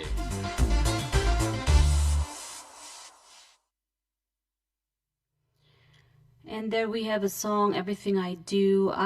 It For You by Bryan Adams. You know, when we love someone, we are able to do things that we would not normally do. So I feel that that song is very, very relatable for everybody. Up next, I have a song, You Make Me Feel by Bonfire. And, you know, if you close your eyes for a second, if you imagine the fire, the crackle of the fire, the glow dancing on the smiling faces, and the night air just cool enough to pull you closer to the warmth of the fire, you know. I just feel that way when I listen to this song, and this song is requested by our Facebook Live viewer, VLMR. And I would like to dedicate this song back to him. Let's have a song, You Make Me Feel by Bonfire.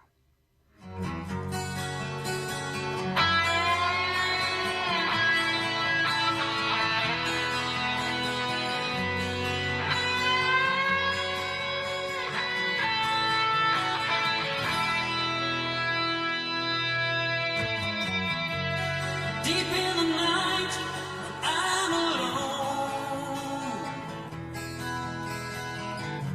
my heart starts to burn, 'cause I feel for you. I've been away too long from my love. I leave it up to you to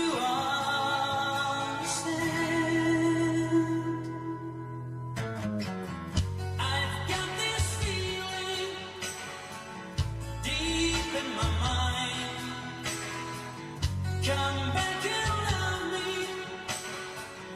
just one more time. On the ground of an ocean, we buried our love far away.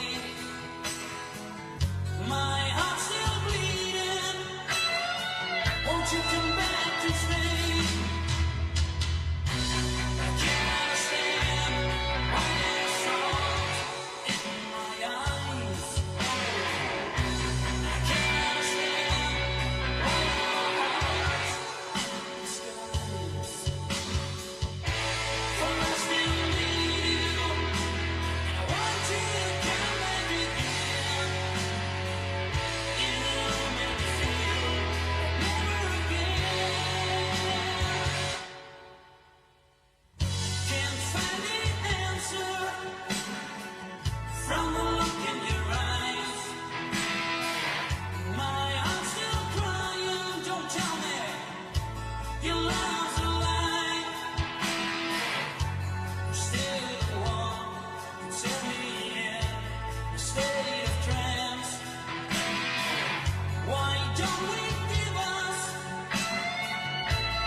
And there goes a song, You Make Me Feel by Bonfire. Moving on, it's time to wind up this segment, and I would like to close tonight's session with a song called Tattoo by Loreen. And I would like to dedicate this song to all of you who stick with me till the end of this program.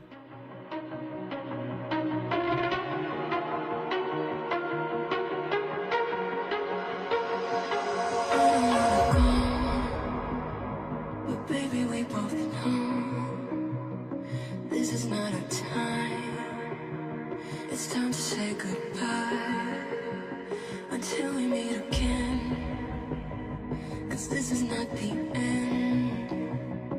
It will come a day when we will find a way. Violins playing and the angels crying when the stars align, and I'll be there. No one will care about the And there goes the last song for tonight, Tattoo by Loreen. And I hope you enjoyed my playlist. For more Western music, tune in at AKASHVANI LUNGLEI at FM 101.9 MHz every night between 8:15 and 9 p.m. I'm your RJ Lerunami signing off, and I wish you all have a very good night.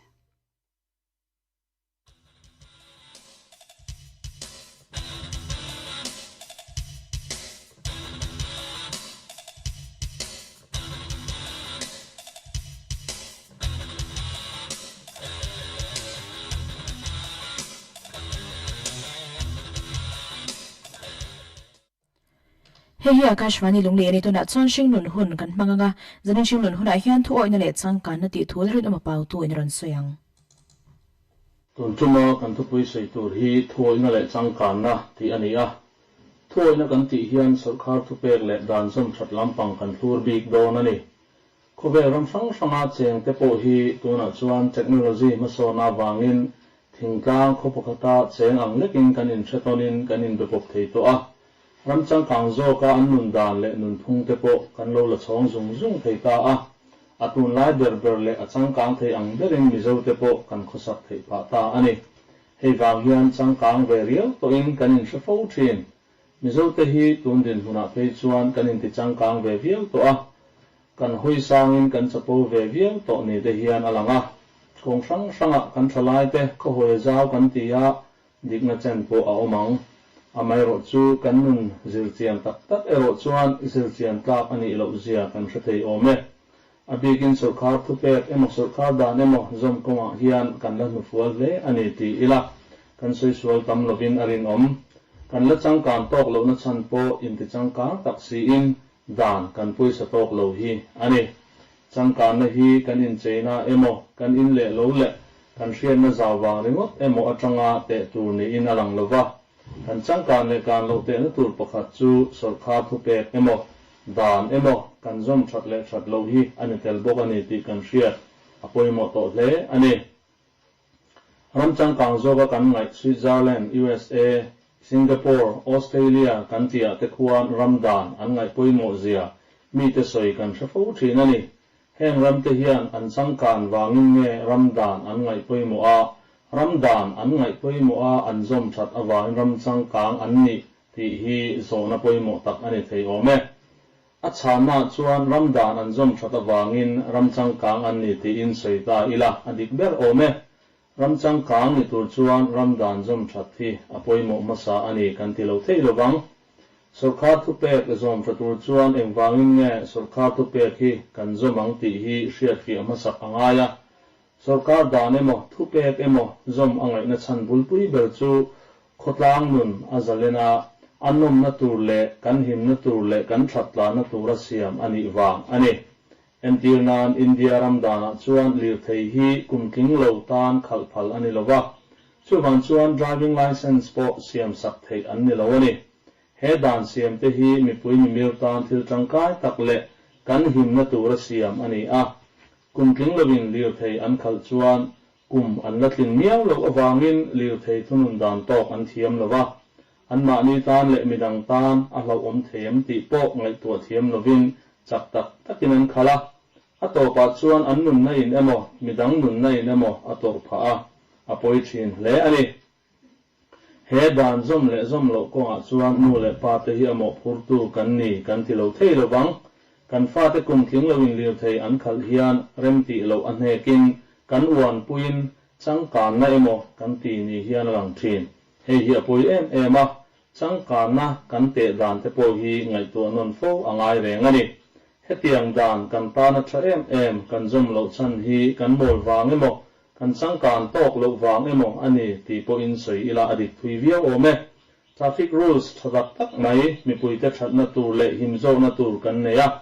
traffic point na traffic duty an lai chuan traffic rule zomin kan tan ve maya anum lo hlek ero chuan wrong side lama plan kan hre le lowa zana phei chuan traffic duty an to lo nuwa phei chuan phu ei lovin kan du dan danin kan tlan to mai thin ani hei hian mi zote kan la chang kan tok lo zia a soi lang chiang viang ni inalang driving license nei lo wali thei khal phal ani lo chung poin driving license nei thei to ngai sak lo wang shima la nei lo te po hi kan nualang em tin liu thei chu insurance ti vek tur ti ani a heng te hi kan chet sual ni khu a chang kai tur thil ani a amai ro chu insurance kum li kum nga ka ti to lo ti te hi in soi thei nan kan mang lek lek zok ma em ti thei turin kan kho saboka traffic police in min man lo nan kan bir kwal zuk renga hetiang kan chin awang hian mizo te hi kan la chang tang tok lo zia ati chiang hle in alang tin heng ba ka hian traffic rules zinga poimu em chu two wheeler khal thin tan chuan helmet khum nge ngai tur ti ani a helmet a po dan chuan du dan aneya helmet khum hi lir thei ke pani nei khal ta na accident po lo thleng pal ma se kan him zok na tura duan ani hei po hi traffic police te an duty lo na huna chuan helmet khum kher tum lovin dan kan zom du lo fo thin ani hei po hian kan la chang kan tok lo zia po a pho lang thei ome traffic police po duty lo ma se lir thei ke pani nei khal tu te tan chuan kan him na tura khum ngai tur zok ani ti kan hriat a poimo hle ani heng ba ka hian lir thei chung chang traffic rules sang kan zom that tok si lo kan ta na sahim na tur a thei ome kan soi vek seng lo bang heng kan soi lam na chan bul pui ber chu kan chang kan dan hi alazik tuak lo ani ti hi ani kan rama hian dan siam tu te chu mi pui khan lal MLA rual te hian ni a asap tongin legislator an ti a mi pui te him na tur le ham that na turin dan an siam thin ani tin municipal council level a te local council village council level a te po van tla mi pui te zom tur dan te naw deu te po an siam thina municipal council point building regulation in sak dan chung chang te an chu waya mi pui te hian kan zom tha em ti in zo na siam ta ila kan chan na chu kan zom tha tok lo ani ti hi ani zom that an hekin heng dan siam te hi kan soi sela zom lo dan tur kan zong zok emo ti mai turin kan khosa a dan pal zut thei emo dan chunga leng emo ni te hi ro puina kan ngai zok ma a kanin en fi angai hle ani heng dan an siam te hi kan zom that lo chuan a buai tur chu mi pui te tho kan mi don ani mi zo te hi dan zom chung changa kan la pachia in hei hian kan la chang kan tok lo zia atilang chiang hle ani tia kan soi mek lai hian engwangin nge dan hi kan zom that tok lo ti hi zo na poimo tak ani kan soi tong khan dan hi du taka kan than thin MLA te asiam tu an nia alek ko tu an ni ngal bok ani dan hi zom that ani lo chuan asiam tu te mual phona ani ti in soi ta ila adik thui vio ome India constitution a khwale tuite chanvo bulpui fundamental rights zinga masabel chu mitin in tuklan na ti hi ani a dan ma chuan mitin kan in tuklang vek turani ramdin mun thale ngel heta chuan mitin anin tuklang vek ani ti in Greek philosopher ro pui Aristotle chuan alo sei to nge ani he athu soi atang po hian ram chang ka na chu dan zom that le that lowa hian ai ngat thui hle ani ti hi ani ram in rel bol na tha good governance a chuan mitinin ram hruai tu te thlengin dan an zom tha a dan par zu thei khopa chung nung an om lowa dan hnuaiah chuan mitin an in tuk tlang vek thin ani kan ramah hian dan parzu thei dan chunga leng kan ram hruai tu mi hosa million le thil thei bik hi an omem ti in zo ta ila ngai tu na sen po ngai lovin te reng ngai ti hi kan chan na tu ani ang chu wan chuan dan zo ma dik taka thil ti te hi mi puin kan zo lo ti ngai dan te po alo pha reng ani hetiang ngai dan kan nei hi apoin ramtan a thalo le ani chuti rualin hetiang ngai dan kan nei chan hi nei lo thailo din huna mi pui te po kan din wang ani kan ti theyang mi pui te dan zom thatura kan du chuan ram hruai tu million le thil ti thei te kan en ton turin ma an hruai angai ani dan ma chuan mitin kan in tu tlang vek tur ani a amai ro chu atak taka chuan dan ma hian mitin kan in tu tlan thin lo awangin dan zoma dik taka thil ti te mi puin kan zo lo ti ngai dan te hi kan nei pha mi tu te emoin dan an pal zu thei laia mi puin ho puin dan zom tu ma chan lo lak chiam kha athana thlak thin ani chu wang chuan a bikin ram hruai tu te dan siam tu le dan keng ko tu deu te hian dan an zom that angai ma sa a hemi tu ta chuan million le thil ti thei te po hian an milen na le an thil ti theina mangtang gai lova dan hnuaia kun vek an ni ti hria a dan pal zut lowa an nun huna chuan mi pui poin dan zom hi thil har sa le khira kan ngai bi kher lovanga ramchang kang kan ni mai don ani ramchang kang zo ka chuan dan ken ko chung changa stick takin an kala million le thil ti thei ten du duwa an pal zut mai lo nan khau takin an ken ko a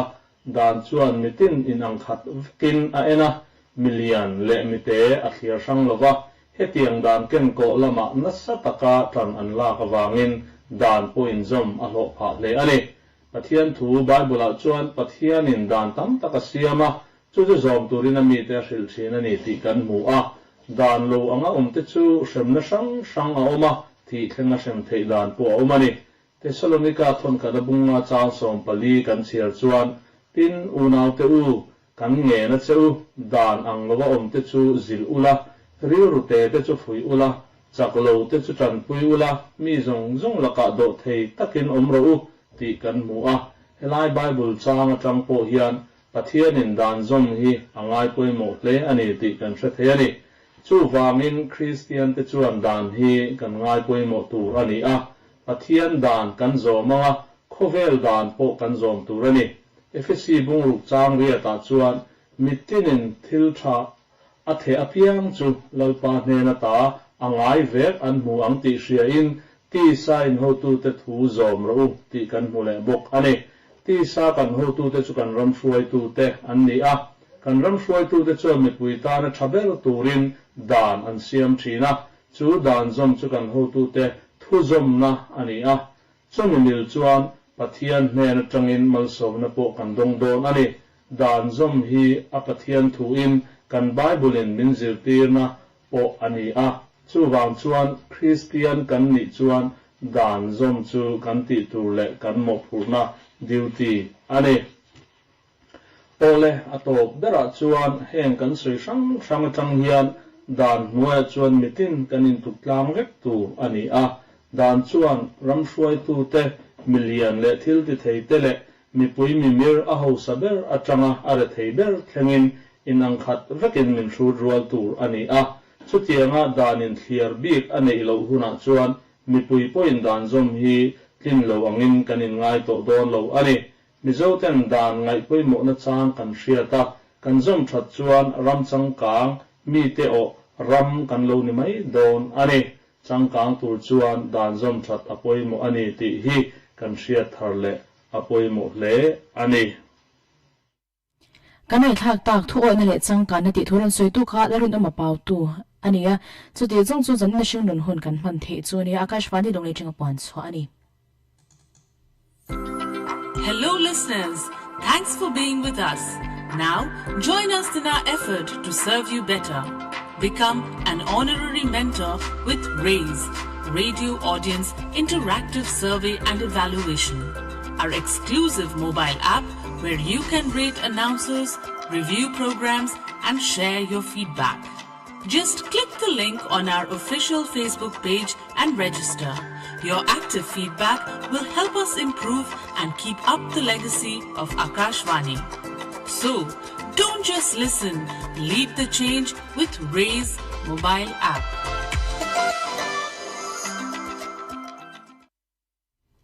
Hey Akashvani Lunglei ni dar kwal minute som panga hian spotlight program Delhi mi kan la chonga dar kwal chan via anon hun mangin leng zem lai thlante kan ngai thla anga dar soma parliament question ar Delhi mi kan la chonga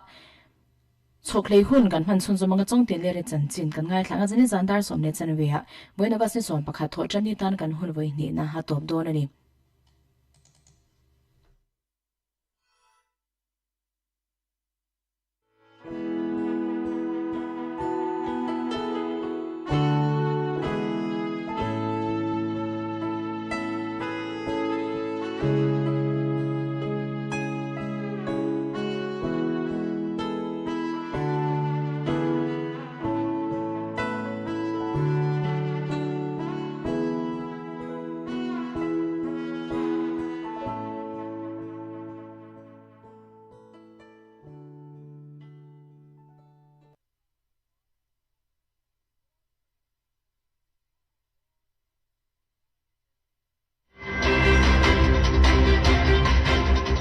Spotlight.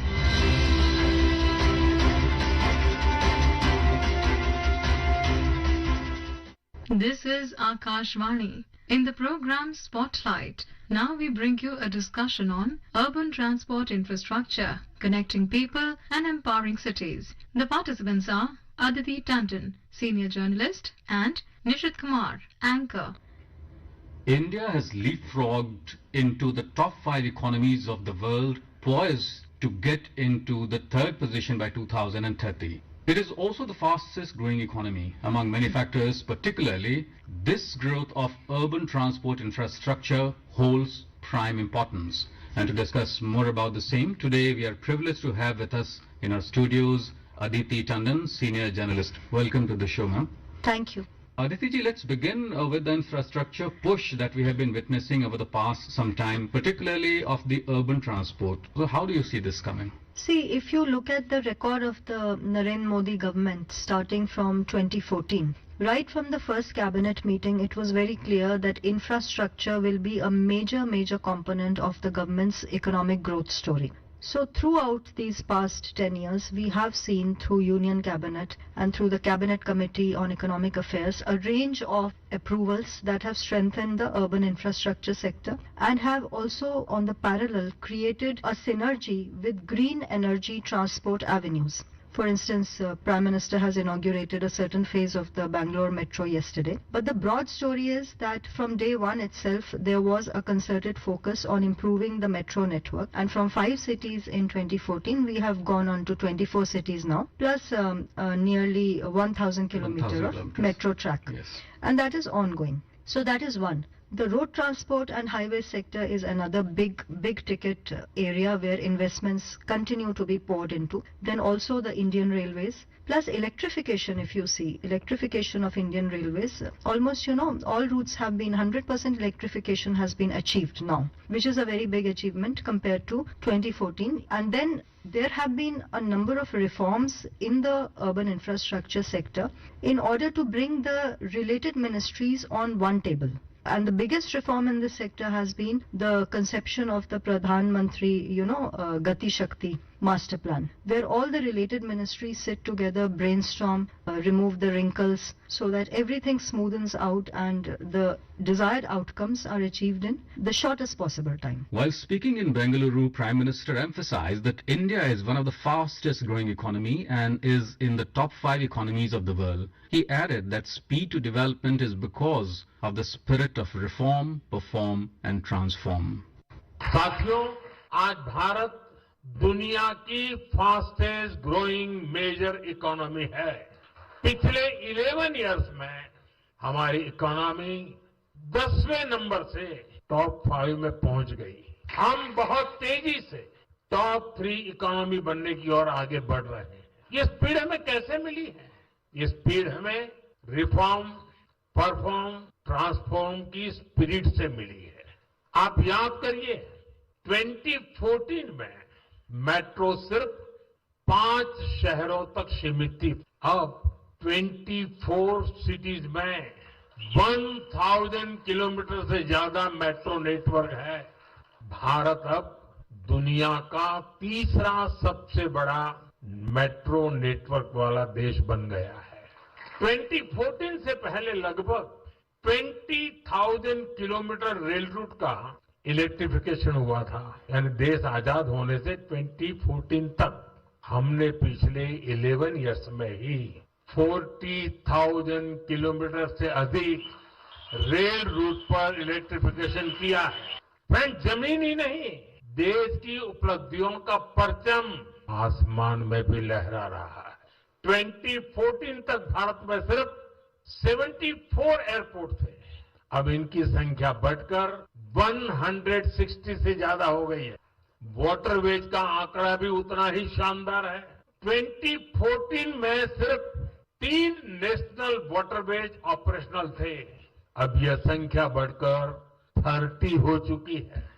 Talking particularly of the urban mobility here, it doesn't come without its own sets of challenges, bottlenecks, etc., etc. Now, if we talk particularly about the pollution part over here, the environmental aspect, we see and we have seen that there have been concerns, and widespread and rightly so, about the environmental challenges that we have been witnessing over the past some years. So how do you see this? You have mentioned about the pollution part of the transport sector, and you are very right, because the transport sector is the largest growing emitter of greenhouse gases. That's a documented fact. If you look at transport energy compared to other sectors, 95% of transport energy as of today across the world comes from fossil fuels. Fossil fuels, yes. So you see, you're right when you say that the pollution from the transport sector and the avenues that are being generated is a huge, huge challenge going forward, and any government that wants to expand the transport sector to improve urban mobility, which is very important because you want your cities to be engines of growth and engines of employment, but then the parallel challenge is to counter also the pollution impact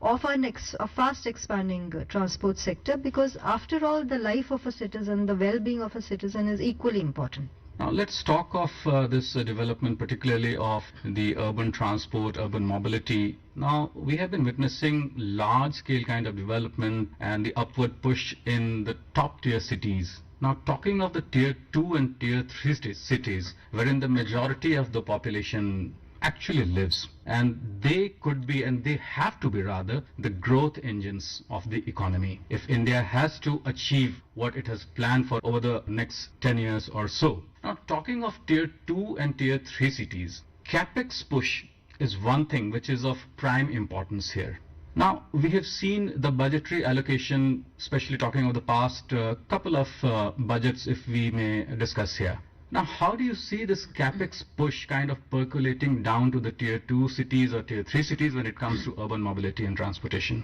First of all, let's understand the importance of capex push in itself. This is an indication that the government is willing to walk an extra mile in order to boost the infrastructure sector. If you look at the first 100 days of the third term of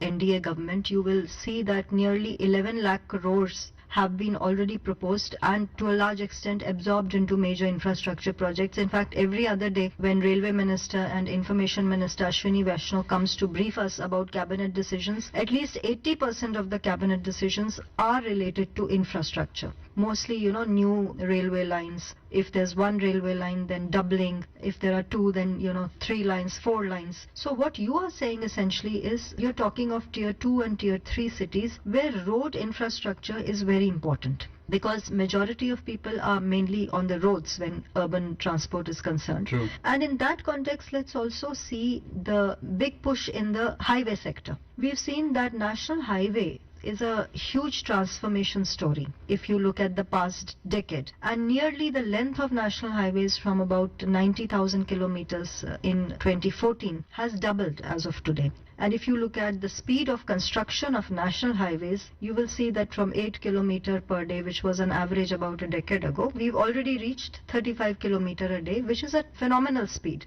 For instance, not going too far, if you look at the Delhi-Bombay Expressway that cuts through, the Gurugram sector. So you can see visible change. People are interested in visible change. People are interested in change that will improve their lives, lend aid to their productivity, decrease their travel time, improve their mental well-being, because if you have bad roads and if you have long commuting hours, you end up getting anxiety, you end up getting a lot of health issues. We all know it's still, however, I would like to mention here that Delhi to Gurgaon is still a challenge on the road. It is a huge challenge, and I'm sure there's a way to tackle it. So yes, what you are saying is very important. The road network for tier 2, tier 3, as well as for the larger cities, larger urban centers and national highways is a huge issue, and consistent funding has been given for that. Now let's listen to a report from our AKASHVANI correspondent in Bengaluru. The all-important metro yellow line inaugurated by Prime Minister Narendra Modi yesterday in Bengaluru has started operations for the public since morning today. The first train started its 19 kilometers journey at 6:30 a.m. today from RV Road to Delta Electronics Bommasandra Metro Station. This line can cater to 8 lakh passengers every day. It took just 35 minutes to cover the distance, which otherwise takes over an hour. The managing trustee of Bangalore Political Action Committee, Revati Ashok, spoke to Akashvani on how this line matters the most to those using the route. The committee, well known as BPAC, is a non-partisan, non-profit organization working on improving governance in Bengaluru and enhance the quality of life of every citizen by improving infrastructure in the city. It's a welcome change to have the metro yellow line inaugurated. We now bring to the city 96 kilometers of metro line, which is quite substantial.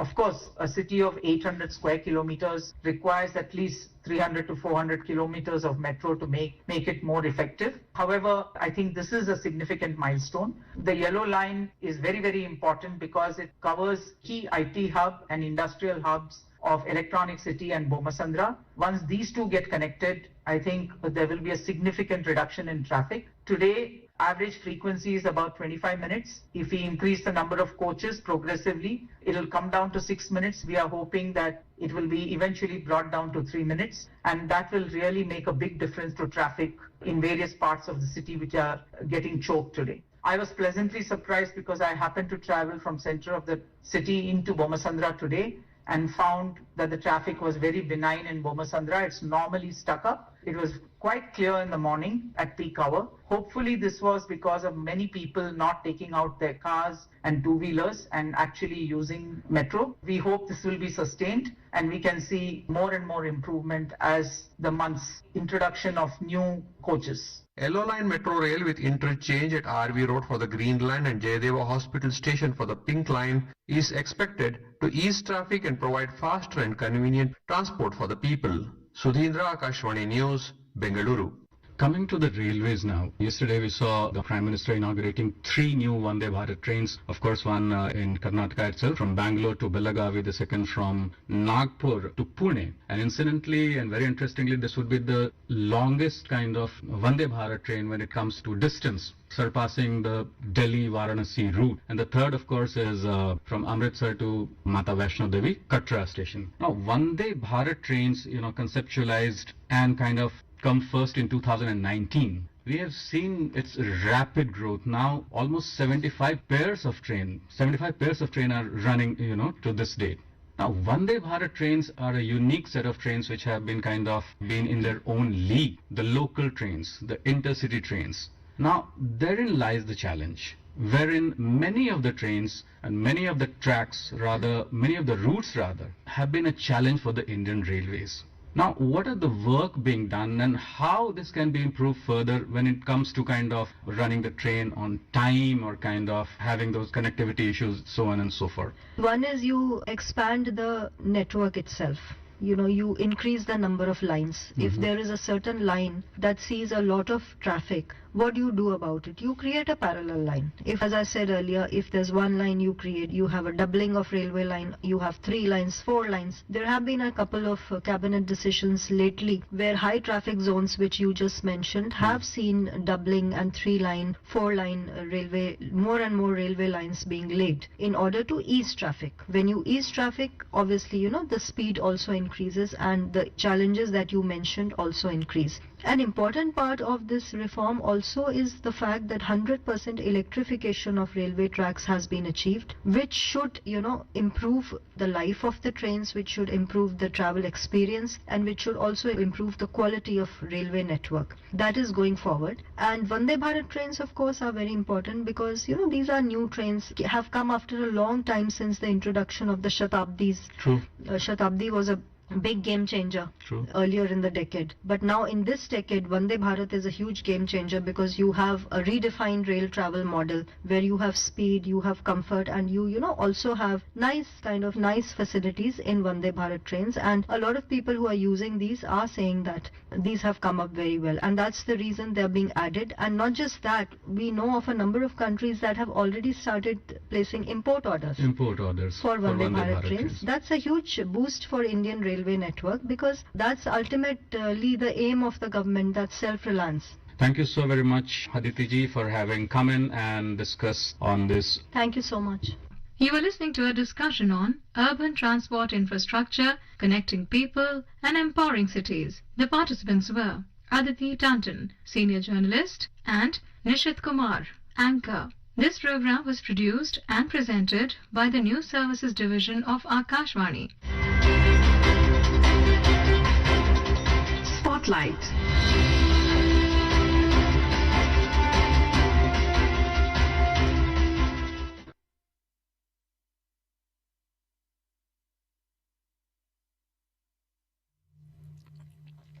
Hey, Akashvani Lunglei ni ainon hun kan lo thleng le ta a zanin ainon hun man pui tu te tharin chabai kan buk le cheuni zanin ainon hun hi hei kan playlist han en hian cha thlan khomi moti mai turania chuwan chan bulmin chan pui tu te chu top min thlen pui vek turin kan som sa te ang cheu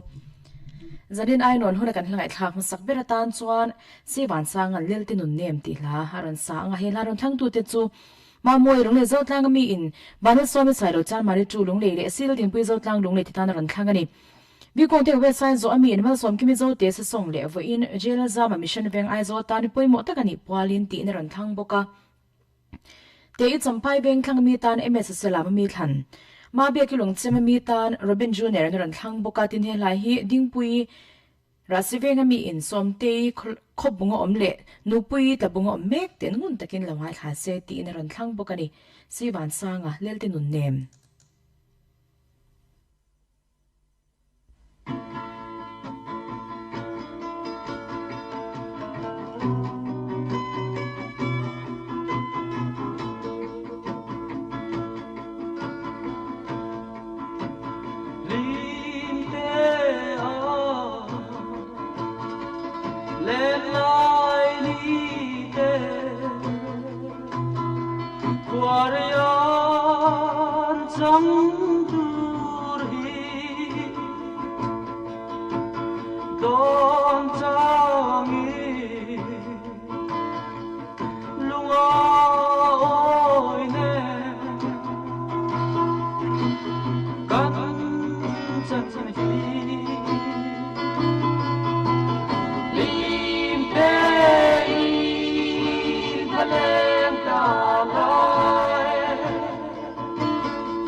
One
kin mang cha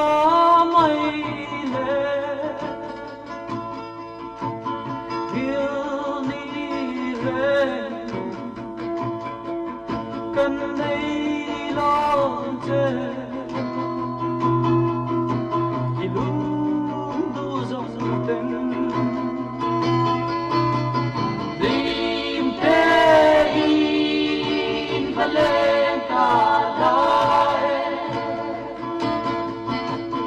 lên na trong môi deli quan lên in hoa dễ sẽ don lý do a hele ya lim te in valen ta lai lên na trong môi deli quan lên in hoa dễ sẽ don lý do a hele ya lim te in valen ta lai zanin ai non huna kan langai thak ma sak ber lel te nun nem ti laran sa tu ka si wan sanga hani adot le chuan zo sang le ani ni zun ngai hi ti la sakin kan loi ve thunga nga he lai hi ma moi lu zo tlang mi in rat puet labung bazar veng jeni ram ro tiram thar lung le le la chan hi mat labung veng chakta tan ron thlang ani bi kong te website zo ami na lum omira te te i tui thiang ai zo le sara sai jam pui sa lo chal tlang ai zo tan ron thanga te i champai veng thlang mi tan leo leo ms se lam mi khan kun sang sanga chen te zong zong tar ram pui lung lo ni ha hi ron thanga zo te ro sang zo thani le te boi te tan ti in be ka mol tram mi ron thang bo ka ni zo sang le ani hi zun ngai hi chuang lâu dung mai bội tê samang in tren dài rét lem ni cá ring ngao green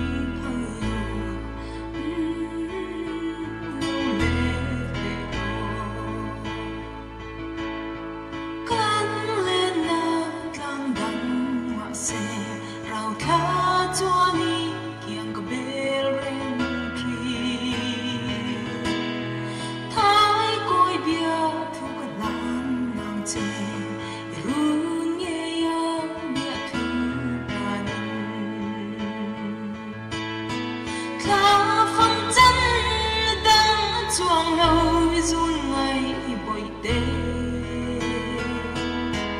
samang in tren dài rét lên đi cá ring ngam lâu cá ring phơi lâu lê lê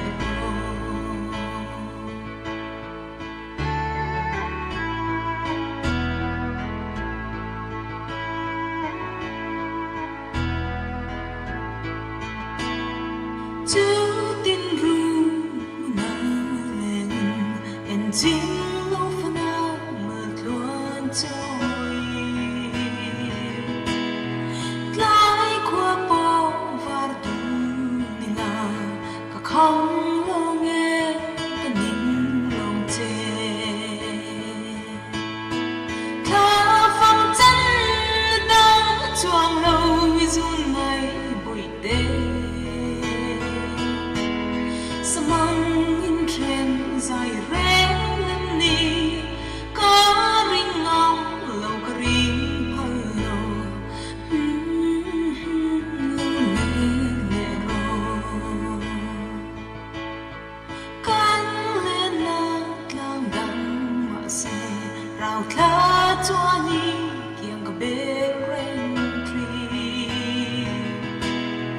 thái coi bia thu ka lan nang che run ye ya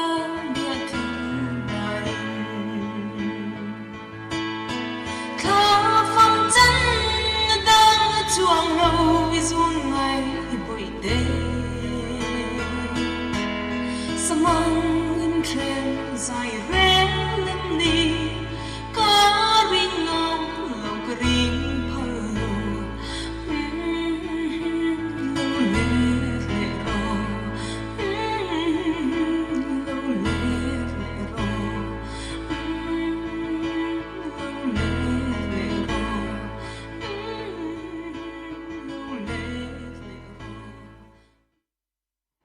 kan hlangai thlak le tak izun ngai heti tharin satu khazo sang liani heni adon le chuan kum sanga tan ti hlai kan noi ve thunga helai h dal chaki manaran sa anga ma moi lung le zo tlang mi in si ro cham le zo tlang lung le le ke le rung le de tenu pa tlabung veng chak ta tan ron thangani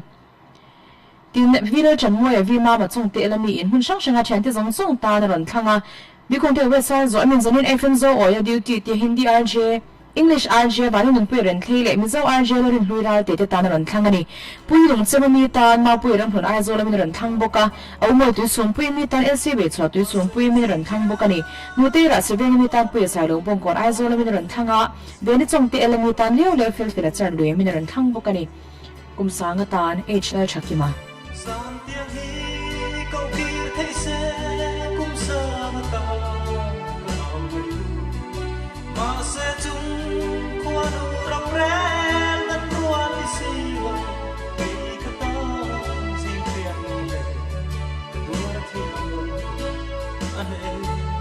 Karlam malada rantun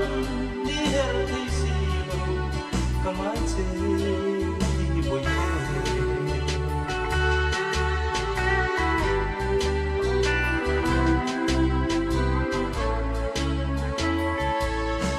ayam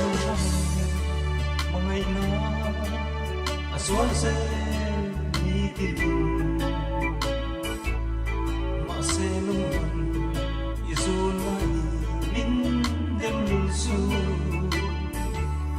eng mareng hi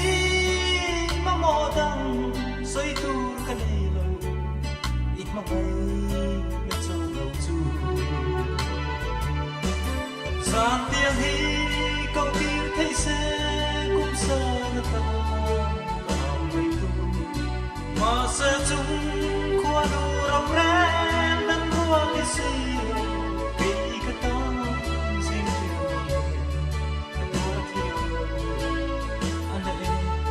Karlam malada rantun di herdi silo kamace di boy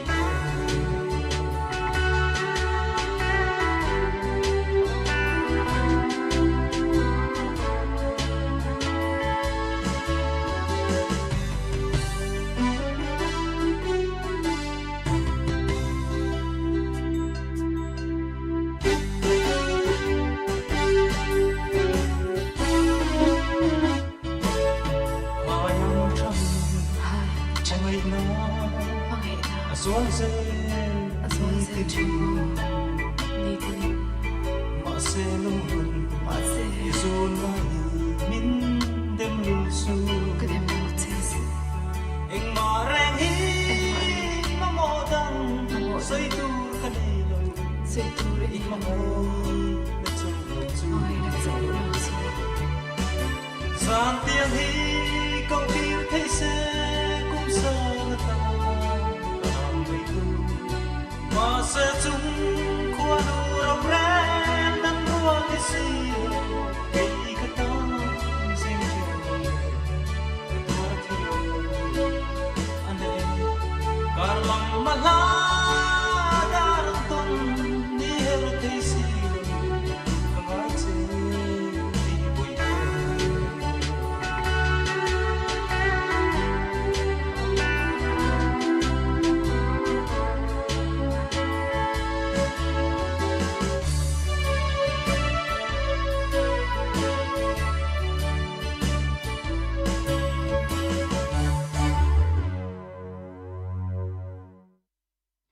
kan hlangai thlak le tak kum sanga tan ti tharin satu kha h l chakima hani ai non hun mangin leng zem thain thamte kan ngai thame ka hador le chona ropui pachawin icham ring mai ti laran sa nga helaron thang tu te chu ma moi rung le zot lang mi in rat pu tlabung bazar veng rem rat te tlabung bazar veng le na za zo baral te zo hnoi lung le te tan ron thang ani bi kong te website zo amena nga email tum chi na ro chan pui sha sel lung lon lung le tan ron thang boka ine lai hi siam pui the ra ta mi in Christy ma mi rakili le apang tu tan ba ka community bangla hotlang lo moi rat fili le bi the ra te tan liao liao ron thang boka ni achian no mingi lung le mi in moi te ma wangin the la hi zo ni je te min ran thang boka tol pui khwa chan te zong zong tan lar khyang te khozol veng tharami khan achian pa aiza kan na thial le venmolian pui te tan RDS as I call him in Tang Bokani, Putung Saving Tara, Radio Atashin Song Song, the time we are more Putung Saving Taramin here, and Tang Bokani, not a wee but so it's on ring my.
kan hlangai thak le tak I cham ring mai ti haron satu kha da ro pui pa chuang ni ador lia chuan sumion zai than pui an di moi pui ti la haron savele thunganga he la hi ma moi lung le zo tlang mi in mercy dal par le ni tabung zo din la lung pui nam te zo tlang lung le le dal chan hi ma tabung veng chak te tan ron thangani vi kon te west side zo mi ru thi darin sang zo tlang le ne mi ren the college veng lung le te tan haron thanga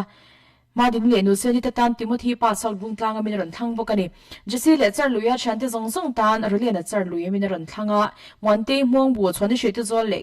mun sang sang a chan te zong zong tan ti in ke benjamin mong bu veng lai mi ron thang bokani ni wol pu se mi on zai tan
kan hlangai thak le tak di moi pui ti laran satu kha sumi on zai than puya hani adot le tan le zan in ai non huna kan hlangai thlang nu beratan chuan la mangalo le tai ti la zo wan pui na ran sa anga hela ran thang tu te chu ma moi lung le zo tlang mi in lian pui te no ba zo tlang lung le le silo chuan omi ki kon lung le te tan ran thlang ani wi kong te website zo ami in tlani fa nai buar pui le te bung hai sa bung tlang te tan ran thanga tin siam pui the re te mi in hun sang sanga chen te zong zong tan he la hi ran thang boka ma cha mi ser chip dan be ga mi ta sha te we zo tlang mi than do ta mau tlang mi tan party zo pui mi ran thanga tin he lai hi ding pui sa lung phere mi in som te kho bung le nu pui ta bung ro ta tang mek tan tin ran thang boka ni zong wan pui la mang ka lo le ta e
zanin ai non huna kan hlangai thlang nun ber hla mangalo le tai ti hlan satu kha zong wan pui hani chuti zong chu zan in ai non hun kan man the chu nia akashwani lungi chang puan chhuani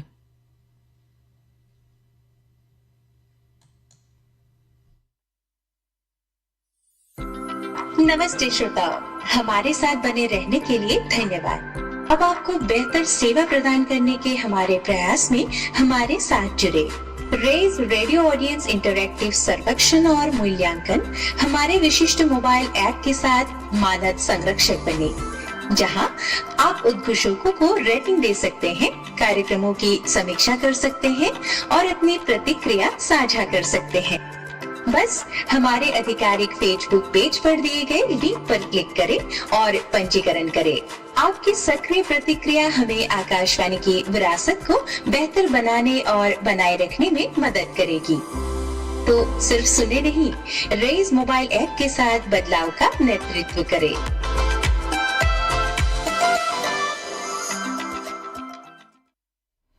Hei Akashvani Lunglei ni dar so mai han parliament question a Delhi mi kan la chongang.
संसद ने गोवा राज्य के विधानसभा क्षेत्रों में अनुसूचित जनजातियों के प्रतिनिधित्व का पुनर्समायोजन विधेयक 2025 पारित कर दिया है और राज्यसभा ने आज इसे मंजूरी दे दी। लोकसभा ने पिछले सप्ताह इस विधेयक को पारित किया था। विधि और न्याय राज्य मंत्री अर्जुन राम मेघवाल ने बताया कि इस विधेयक का उद्देश्य अनुसूचित जनजातियों के सदस्यों की लोकतांत्रिक भागीदारी के लिए सीटों का आरक्षण सुनिश्चित करना और गोवा राज्य की विधानसभा में सीटों का पुनर्समायोजन करना है। एसटी वर्ग की जनसंख्या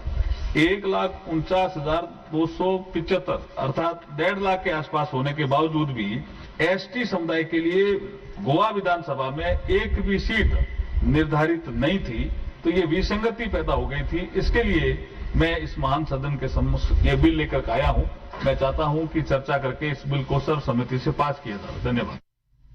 लोकसभा ने आज राष्ट्रीय खेल प्रशासन विधेयक 2025 और राष्ट्रीय डोपिंग रोधी संशोधन विधेयक 2025 पारित कर दिया। राष्ट्रीय खेल प्रशासन विधेयक राष्ट्रीय खेल निकायों को मान्यता प्रदान करने और उनके कामकाज को विनियमित करने का प्रावधान करता है। वहीं राष्ट्रीय डोपिंग रोधी संशोधन विधेयक 2025 खेलों में डोपिंग पर प्रतिबंध लगाता है। युवा और खेल मामलों की केंद्रीय राज्य मंत्री रक्षा खड़से ने आकाशवाणी समाचार से बात करते हुए कहा कि आज लोकसभा द्वारा पारित राष्ट्रीय खेल प्रशासन विधेयक 2025 और राष्ट्रीय डोपिंग रोधी संशोधन विधेयक 2025 खेलों और भारत की भावी पीढ़ियों के लिए महत्वपूर्ण हैं। भारत नीति और sports bill, anti doping bill, ये काफी महत्वपूर्ण बिल थे कि जिसके ऊपर आज डिस्कशन में अगर ज्यादा पार्टिसिपेशन अगर होते, विपक्ष भी इसमें डिस्कशन करता, तो मुझे लगता है कि हम हमारे देश के खिलाड़ियों को अच्छी तरह से गाइड कर सकते थे, लेकिन उन्होंने वैसा किया नहीं। उसके बावजूद भी आज लोकसभा में ये बिल पास हो चुका है और उसके रिजल्ट जो आने वाले दिनों में, सालों में हमें दिखेंगे, काफी महत्वपूर्ण है। लोकसभा ने आज कराधान विधि संशोधन विधेयक 2025 और आयकर संख्या 2 विधेयक 2025 को ध्वनिमत से पारित कर दिया। केंद्रीय वित्त मंत्री निर्मला सीतारामन ने बिहार में विशेष गहन संशोधन प्रक्रिया और अन्य मुद्दों पर विपक्षी सदस्यों के विरोध के बीच ये विधेयक पेश किए। आयकर संख्या 2 विधेयक 2025 का उद्देश्य आयकर से संबंधित कानून को समेकित और संशोधित करना है, जबकि कराधान विधि शेयर के आधार पर इस स्कीम को हम आगे चलाने का काम करते हैं। इंटीग्रेटेड वाइल्ड लाइफ हैबिटेट के अंतर्गत हम लोग इको डेवलपमेंट एक्टिविटी और ह्यूमन वाइल्ड लाइफ की जो कॉन्फ्लिक्ट है उसके साथ साथ जो स्पीशीज और उनके प्रिजर्वेशन और कंजर्वेशन के काम की तरफ भी ध्यान देते हैं। माननीय सदस्य महोदय ने जो इंडेंजर्ड स्पीशीज के बारे में पूछा है, ऐसी जो 24 स्पीशीज है सरकार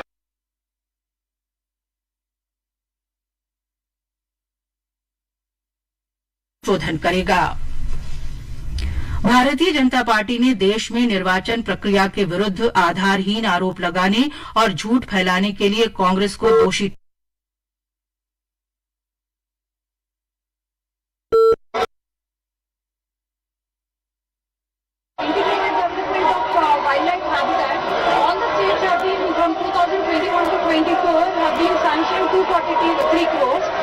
The state of Andhra Pradesh has not been sanctioned, maybe because of the negligence of the previous government. So I would like to request if the Honorable Minister, Producer, if the financial assistance can be given to the state of Andhra Pradesh on emergency basis, as we have major wildlife sanctuaries in our state. Thank you, sir. जैसा माननीय सदस्य ने बताया है कि previous government की उनकी सरकार की नेग्लिजेंस थी, वो अपनी प्रदेश सरकार से बात करें। हम केवल राज्यों से रेटिंग आते हैं, उसी के आधार पर सैंक्शन करते हैं। राज्य सरकार के प्रस्ताव अभी आना अपेक्षित है। श्री अप्पल नायडू कलिशेट्टी, अप्पल नायडू कलिशेट्टी,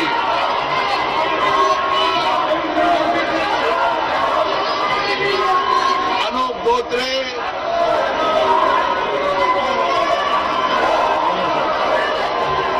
रुद्र नारायण मणि पानी। मैं जिस इलाके से आता हूँ, नारायण पानी। धन्यवाद महोदय, अध्यक्ष महोदय। मैं जिस इलाके से आता हूँ, उड़ीसा के सर मैं माननीय मंत्री जी से बात किया हूँ इस प्रसंग पे। हमारा लोकसभा का क्षेत्र सर है ढेंकनाल, जिला ढेंकनाल आता है और जिला अंगूर आता है। इस बीच वहाँ पर हाथियों का उपद्रव बहुत ज्यादा हुआ है। माननीय मंत्री जी से भी मैं निवेदन किया हूँ, पिछले 31 तारीख को हिंदोल करके एक ब्लॉक है, वहाँ का एक गांव में एक दिन 3 व्यक्ति को हाथी मारा। मैं माननीय मंत्री जी का ध्यान आकर्षण किया हूँ। इस प्रकार के जिस योजना पर ये चर्चा होता है, क्या माननीय मंत्री जी उड़ीसा के राज्य सरकार के साथ बात करके हमारे इलाके में इस प्रकार के योजना को और कारगर ढंग से लागू करेंगे? ये मेरा निवेदन है। माननीय अध्यक्ष महोदय, हम लोग प्रोजेक्ट एलिफेंट के ऊपर काम कर रहे हैं और प्रोजेक्ट एलिफेंट के अंतर्गत हम पूरे देश में एलिफेंट रिजर्व डिक्लेयर करने का काम कर रहे हैं। एलिफेंट रिजर्व के लिए इफेक्टिव मैनेजमेंट जो है उसके एवोल्यूशन के लिए काम कर रहे हैं। हाथियों के जो कॉरिडोर है उसके एड्रेस तैयार करने का काम कर रहे हैं। उसके साथ ही साथ हम उनका सेंसस भी कर रहे हैं और इसके साथ ही साथ मैन एनिमल कॉन्फ्लिक्ट ना हो, इसके लिए हमने एक स्ट्रिक्ट गाइडलाइन भी तैयार करी है। एलिफेंट्स में रेलवे के साथ किसी प्रकार का एक्सीडेंट ना हो, इसके लिए भी हमने रेलवे के साथ मिलकर के कार्य करना तय किया है। और हम चाहते हैं कि ये जो एसओपी हमने तैयार करी है, ये राज्य सरकारें इसको गंभीरता के साथ लागू करें और राज्य सरकारों के साथ मिलकर इस दिशा में प्रोजेक्ट एलिफेंट के लिए कार्य कर रहे हैं। Question number 302। प्रश्न संख्या 302। क्या शिक्षा मंत्री ये बताने की कृपा करेंगे कि क्या सरकार का डिजिटल इंडिया मिशन के अंतर्गत पंजाब के सीमावर्ती जिलों गुरदासपुर और पठानकोट में ग्राम स्तर पर ई अधिगम केंद्रों और वायरलेस इंटरनेट अवसंरचना की उपलब्धता बढ़ाने का विचार है? यदि हाँ, तो तत्संबंधी ब्यौरा क्या है और यदि नहीं तो इसके क्या कारण हैं? कि सरकार का पिछड़े और डिजिटल सुविधा से वंचित गांवों को प्राथमिकता के आधार पर डिजिटल संसाधन उपलब्ध कराने हेतु ग्राम डिजिटल इक्विटी सूचकांक शुरू करने का विचार है? क्या ग्रामीण बच्चों के लिए डिजिटल शिक्षा संबंधी एक विशेष योजना बनाने का कोई प्रस्ताव सरकार के विचाराधीन है? और यदि हाँ, तो तत्संबंधी ब्यौरा क्या है और यदि नहीं तो इसके क्या कारण हैं? माननीय मंत्री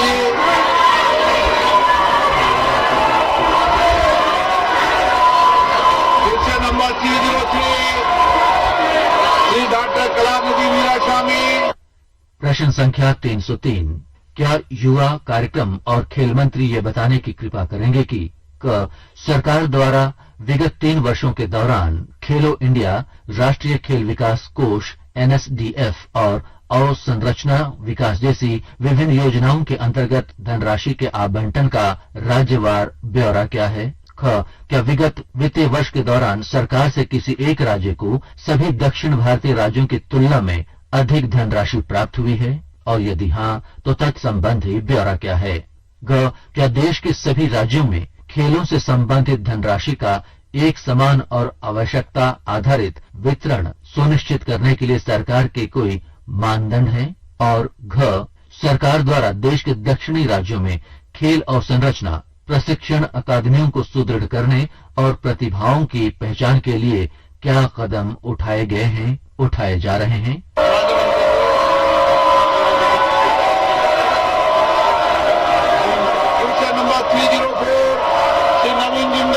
प्रश्न संख्या 304, क्या पर्यावरण, वन और जलवायु परिवर्तन मंत्री ये बताने की कृपा करेंगे कि क देश भर के प्रमुख शहरों में वायु प्रदूषण, विशेषकर पदार्थों के कण, वाहनों से होने वाले उत्सर्जन और ओजोन के स्तर से संबंधित समस्या के समाधान हेतु क्या उपाय किए गए हैं, किए जा रहे हैं? ख राष्ट्रीय स्वच्छ वायु कार्यक्रम NCAP की स्थिति क्या है और अगले 5 वर्षों में इसके क्या परिणाम अपेक्षित हैं? ग क्या सरकार का प्रमुख नदी घाटियों में औद्योगिक अपशिष्ट, मलजल, सीवरेज और कृषि अपवाह सहित जल प्रदूषण की समस्या से निपटने के लिए कोई विशिष्ट परियोजनाएं या नीतियां लागू करने का विचार है? यदि हाँ तो तत्संबंधी ब्यौरा क्या है? घ स्थानीय स्तर पर प्लास्टिक कचरे को कम करने और अपशिष्ट प्रबंधन पद्धतियों को बढ़ावा दिए जाने के संबंध में हुई प्रगति का ब्यौरा क्या है और इस संबंध में सरकार की क्या भूमिका है? और अंग भूक्षरण और मरुस्थलीकरण की समस्या के समाधान हेतु क्या उपाय कार्यान्वित किए जा रहे हैं और उनमें क्या परिणाम अपेक्षित हैं? धन्यवाद अध्यक्ष जी। मैं मंत्री जी को उनके विस्तार से दिए जवाब और पर्यावरण संरक्षण के प्रयासों के लिए मैं धन्यवाद देता हूं। अध्यक्ष जी, मंत्री जी ने बताया कि नेशनल क्लीन एयर प्रोग्राम के तहत 103 शहरों में प्रदूषण कम हुआ है। ये बहुत अच्छी बात है, लेकिन आज भी समस्या गंभीर बनी हुई है, जिससे कि हम सबकी आयु 5 से 10 वर्ष तक पूरे देश के अंदर घट रही है। वर्ल्ड बैंक की रिपोर्ट के अनुसार एयर पोल्यूशन की वजह से भारत को अपनी लगभग 3% GDP का नुकसान होता है। मैं मंत्री जी से मेरा प्रश्न है कि इतने सरकारी प्रयासों के बाद भी समस्या जब गंभीर है तो क्या सरकार जनता की भागीदारी बढ़ाने के लिए इस विषय पर जन अभियान शुरू करने की पहल कर रही है, जिसमें हर प्रकार के प्रदूषण के खिलाफ जंग छेड़ी जाए, जिसके अंदर ध्वनि प्रदूषण यानी कि नॉइज पोल्यूशन भी शामिल हो? धन्यवाद।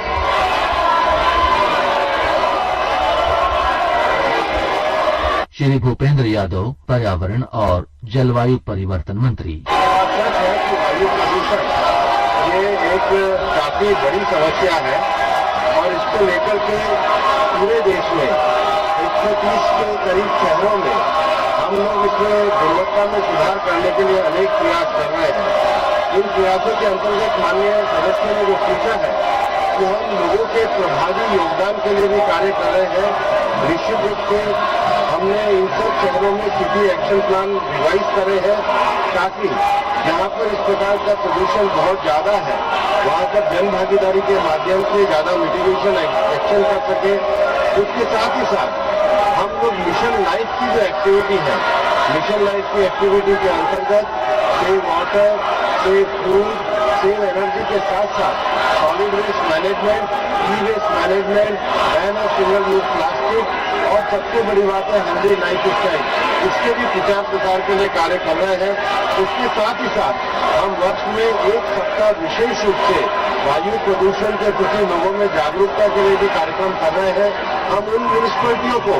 विशेष प्रोत्साहन पुरस्कार भी दे रहे हैं जो जन भागीदारी के माध्यम से पॉल्यूशन के जो विभिन्न आयाम है, चाहे व्हीकल पॉल्यूशन हो, चाहे इंडस्ट्रियल पॉल्यूशन हो, चाहे डस्ट पॉल्यूशन हो, उस पर जो नवाचार कर रहे हैं उनको भी प्रोत्साहन देने का काम करते हैं। एनकेप के अंतर्गत जहाँ पर सिटीज में वायु प्रदूषण को रोकने के लिए स्टेप बाय अरेंजमेंट है, उसके लिए भी फंडिंग करने का काम हम इस कार्यक्रम के अंतर्गत करते हैं। अध्यक्ष जी, मैं माननीय मंत्री जी का बहुत आभारी हूँ जो उन्होंने इतने विस्तार से इसका जवाब दिया। मेरा दूसरा प्रश्न है कि दिल्ली पोल्यूशन कंट्रोल कमेटी की रिपोर्ट के अनुसार दिल्ली में यमुना मैया के पानी की गुणवत्ता, विशेषकर डिजॉल्व ऑक्सीजन और बायोलॉजिकल ऑक्सीजन डिमांड के मानकों पर अभी और बहुत काम करने की आवश्यकता है। आज भी सीवेज ट्रीटमेंट प्लांट का गैप एक बड़ी चुनौती बना हुआ है, जिसके कारण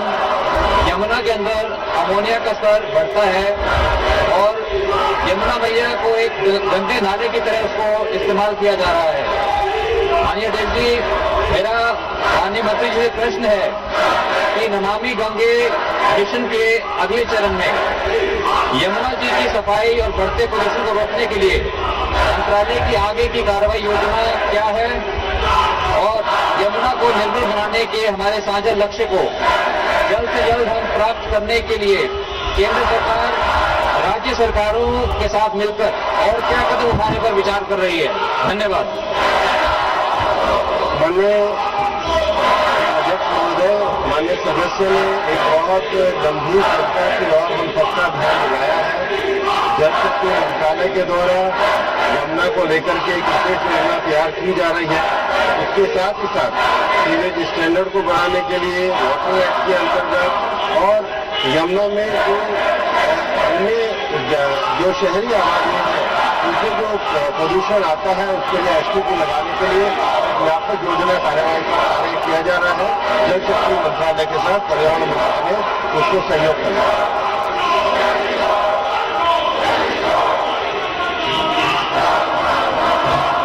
माननीय मंत्री जी, क्वेश्चन नंबर 305। प्रश्न संख्या 305। क्या श्रम और रोजगार मंत्री ये बताने की कृपा करेंगे कि क्या सरकार इस बात से अवगत है कि तेलंगाना के नलगोंडा जिले में कर्मचारी राज्य बीमा निगम ESIC के अंतर्गत बीमित कार्यबल की संख्या तेजी से बढ़ रही है और यदि हाँ तो तत्संबंधी ब्यौरा क्या है। क्या सरकार ने 25 किलोमीटर के दायरे में मौजूदा या अनुमानित बीमित व्यक्तियों की संख्या के आधार पर नलगोंडा में 150 या 200 बिस्तरों वाला ESIC अस्पताल स्थापित करने की व्यवहार्यता का आकलन किया है। यदि हाँ तो क्या 50 किलोमीटर के दायरे में किसी ESIC अस्पताल की मौजूदगी की शर्त इस प्रस्ताव को निर्भर ठहराती है और यदि नहीं तो इस संबंध में विलंब के क्या कारण है। और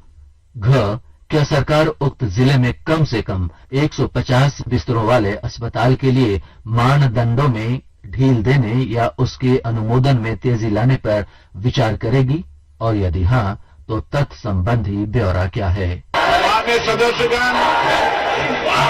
आपको 14 दिन हो गए सदन को नियोजित तरीके से आप बाधित कर रहे हैं।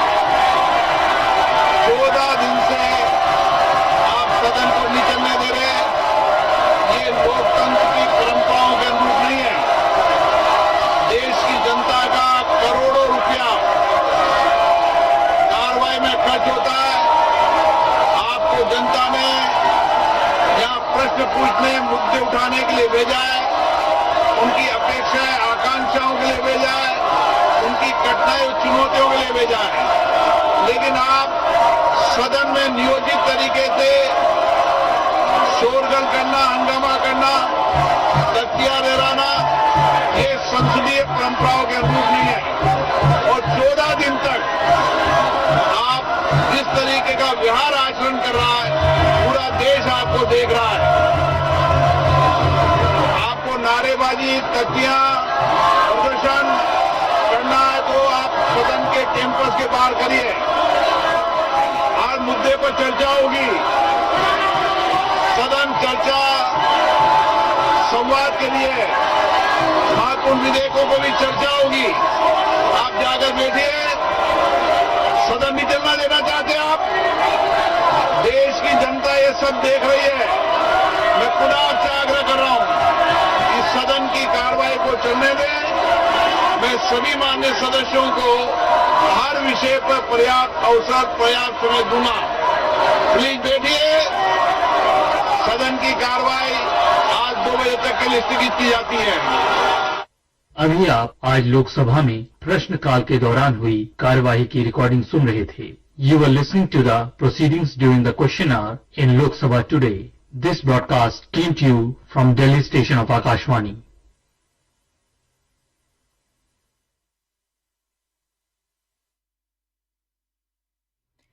Hei AKASHVANI lunglei ni tuna chuan choklei hun kan hmanga chong tin le ri chanchin lal sang lian lunglei chan mari mi ziak kan ngai thlang.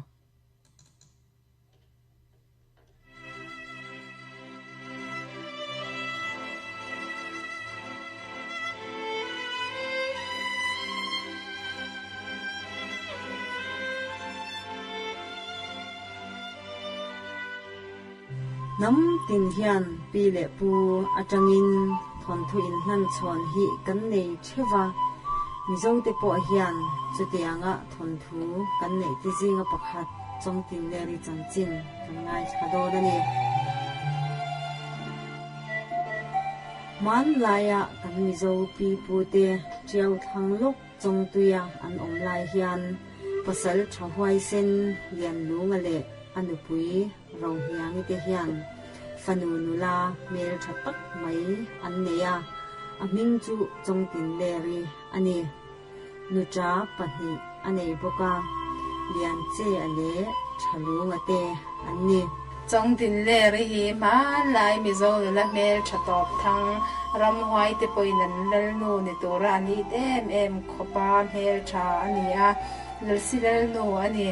lasi te hi motor chuan mel that zia ha hi pinan soi thina mihring zinga hian an mani tuktur anum lo an ti hial thina lasilal nu chongtin leri mel that dan tur chu ngai tua thiam po har takani chongtin leri nu ro hiang hi lasizol ania anu le pa te hi andam re lova a u lian che a hovin an omta a heng hun lai hian lot lang le tan lang vel hi lasi khopui ti khopa lasi te tam na le an chen la ani tan lang a phe hi chuan lasi lal ro pui tak lal chung lungan ro arel ani hiti hun lai hian lasi changwal te chuan mishing te po an ding ve thina chongtin le ri po chu an ding ve fowa chúng khát phê chu lasi tangwal ho chuan kan dal papa tham tin ho vin kan sok boka tunge kan han ri ma tu dang nge ya hrimia chuan chongtin le ri thuk anom nei ne chongtin le ri chu tha an ti tang boka an nal papa ne puetan an otle maya zan khat an valeng le chu chongtin le ri u lian che ne na chuan an bil ta a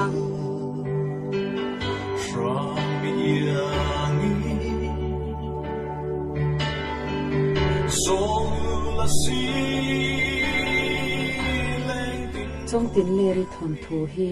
man lai mizo thon thu la tak ania tu le fa te thlenga in hri chhon zel chi takani chongtin leri hi lasilal nu le ramsa zong song chunga thu nei tu ani man lai mizo mi pa chuan sakap thei an ngai sang ema sakap thei deuh te chu lasizol ni in an ngai fo thina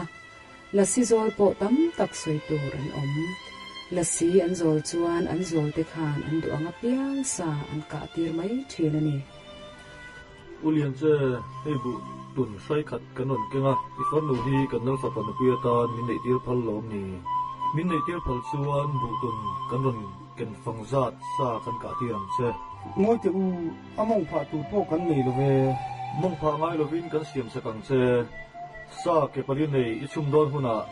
che masajet la aliam reng lovang zan khat chu lian che chu zu a rui dewa amu hi la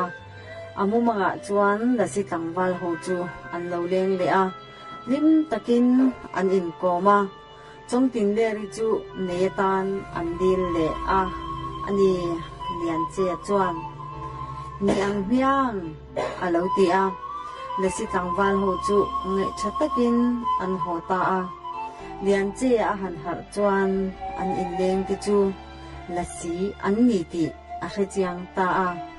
a farnu nei chun alo phal mai chu poi ati hle a ma se athu azuk the to si lo trong tin le ri hi la si lau nu an dia mi zong da na chuan mi zong thon thua chuan in an u nau pa ne chau he ni nan khosa ram huai la hian ni na ngai zonga chu an dil thina sa ai kim mai du kan ka ti rang che an tia chong tin le hi du ta pa the na chuan ma se a hem ti mai lawa an khem man khem ta ka chuan in sakap thei ni zo chuan in an lo ngai sang sia lo du ta chuan chong tin le ri chu a jing bu deng lai kha ram huai chuan in an thoi ta dai ma ka u min chan ro a ti po kha nin chan man ta lawa an la bo ta tu khat chu chong tin le ri an sum huna jing bu adeng chu ara thota asuk atluri bol bola lian che chu azwang chuak vata ma se chong tin le ri chu mu tur a to lo alung aleng em maya anaw chu azong thina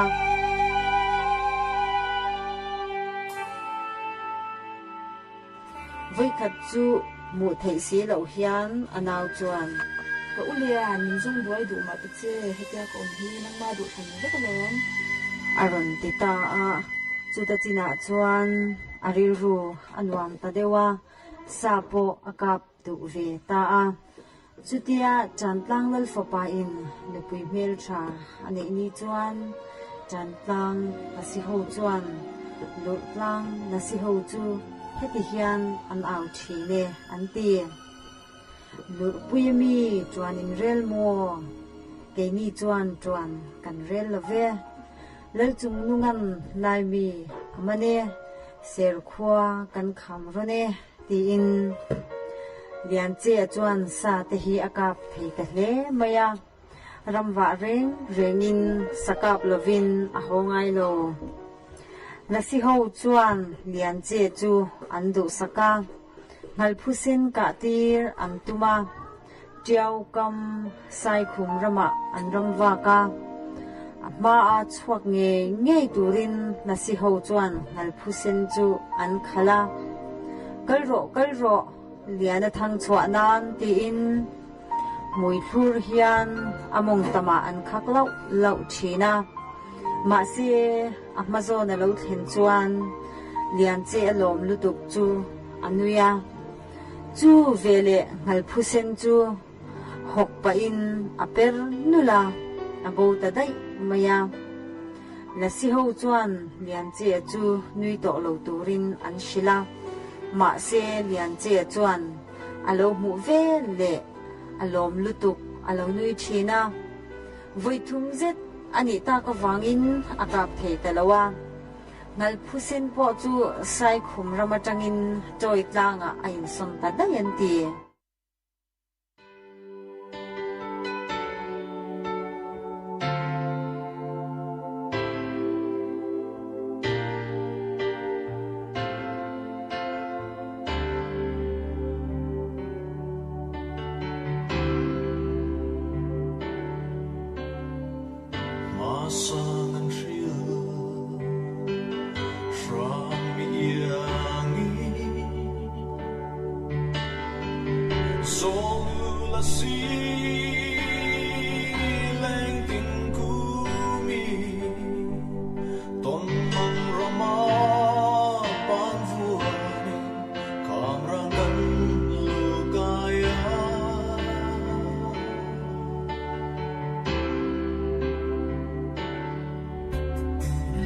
Feel the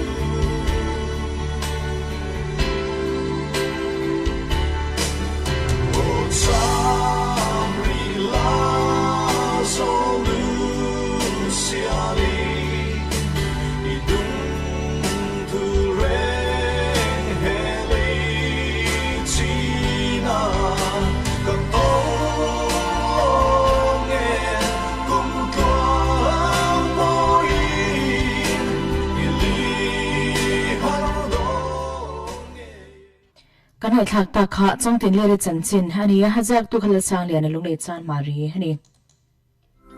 नमस्ते श्रोताओं, हमारे साथ बने रहने के लिए धन्यवाद। अब आपको बेहतर सेवा प्रदान करने के हमारे प्रयास में हमारे साथ जुड़े। रेज रेडियो ऑडियंस इंटरैक्टिव सर्वेक्षण और मूल्यांकन हमारे विशिष्ट मोबाइल ऐप के साथ मानद संरक्षक बने, जहां आप उद्घोषकों को रेटिंग दे सकते हैं, कार्यक्रमों की समीक्षा कर सकते हैं और अपनी प्रतिक्रिया साझा कर सकते हैं। बस हमारे आधिकारिक फेसबुक पेज पर दिए गए लिंक पर क्लिक करें और पंजीकरण करें। आपकी सक्रिय प्रतिक्रिया हमें आकाशवाणी की विरासत को बेहतर बनाने और बनाए रखने में मदद करेगी। तो सिर्फ सुने नहीं, रेज मोबाइल ऐप के साथ बदलाव का नेतृत्व करें। Hei hi Akashvani Lunglei ni zandar somle chan ve hani aw in August ni som pakhat tho chani tan kan hun wei ni na ha top ta naktuk zing da ro kan naktuk tan kan hun wei khat na kan chan le ang engineer in charge engineering eng apong tu Esther Vanel pegi ngai thatu te mang chavi kule jai hind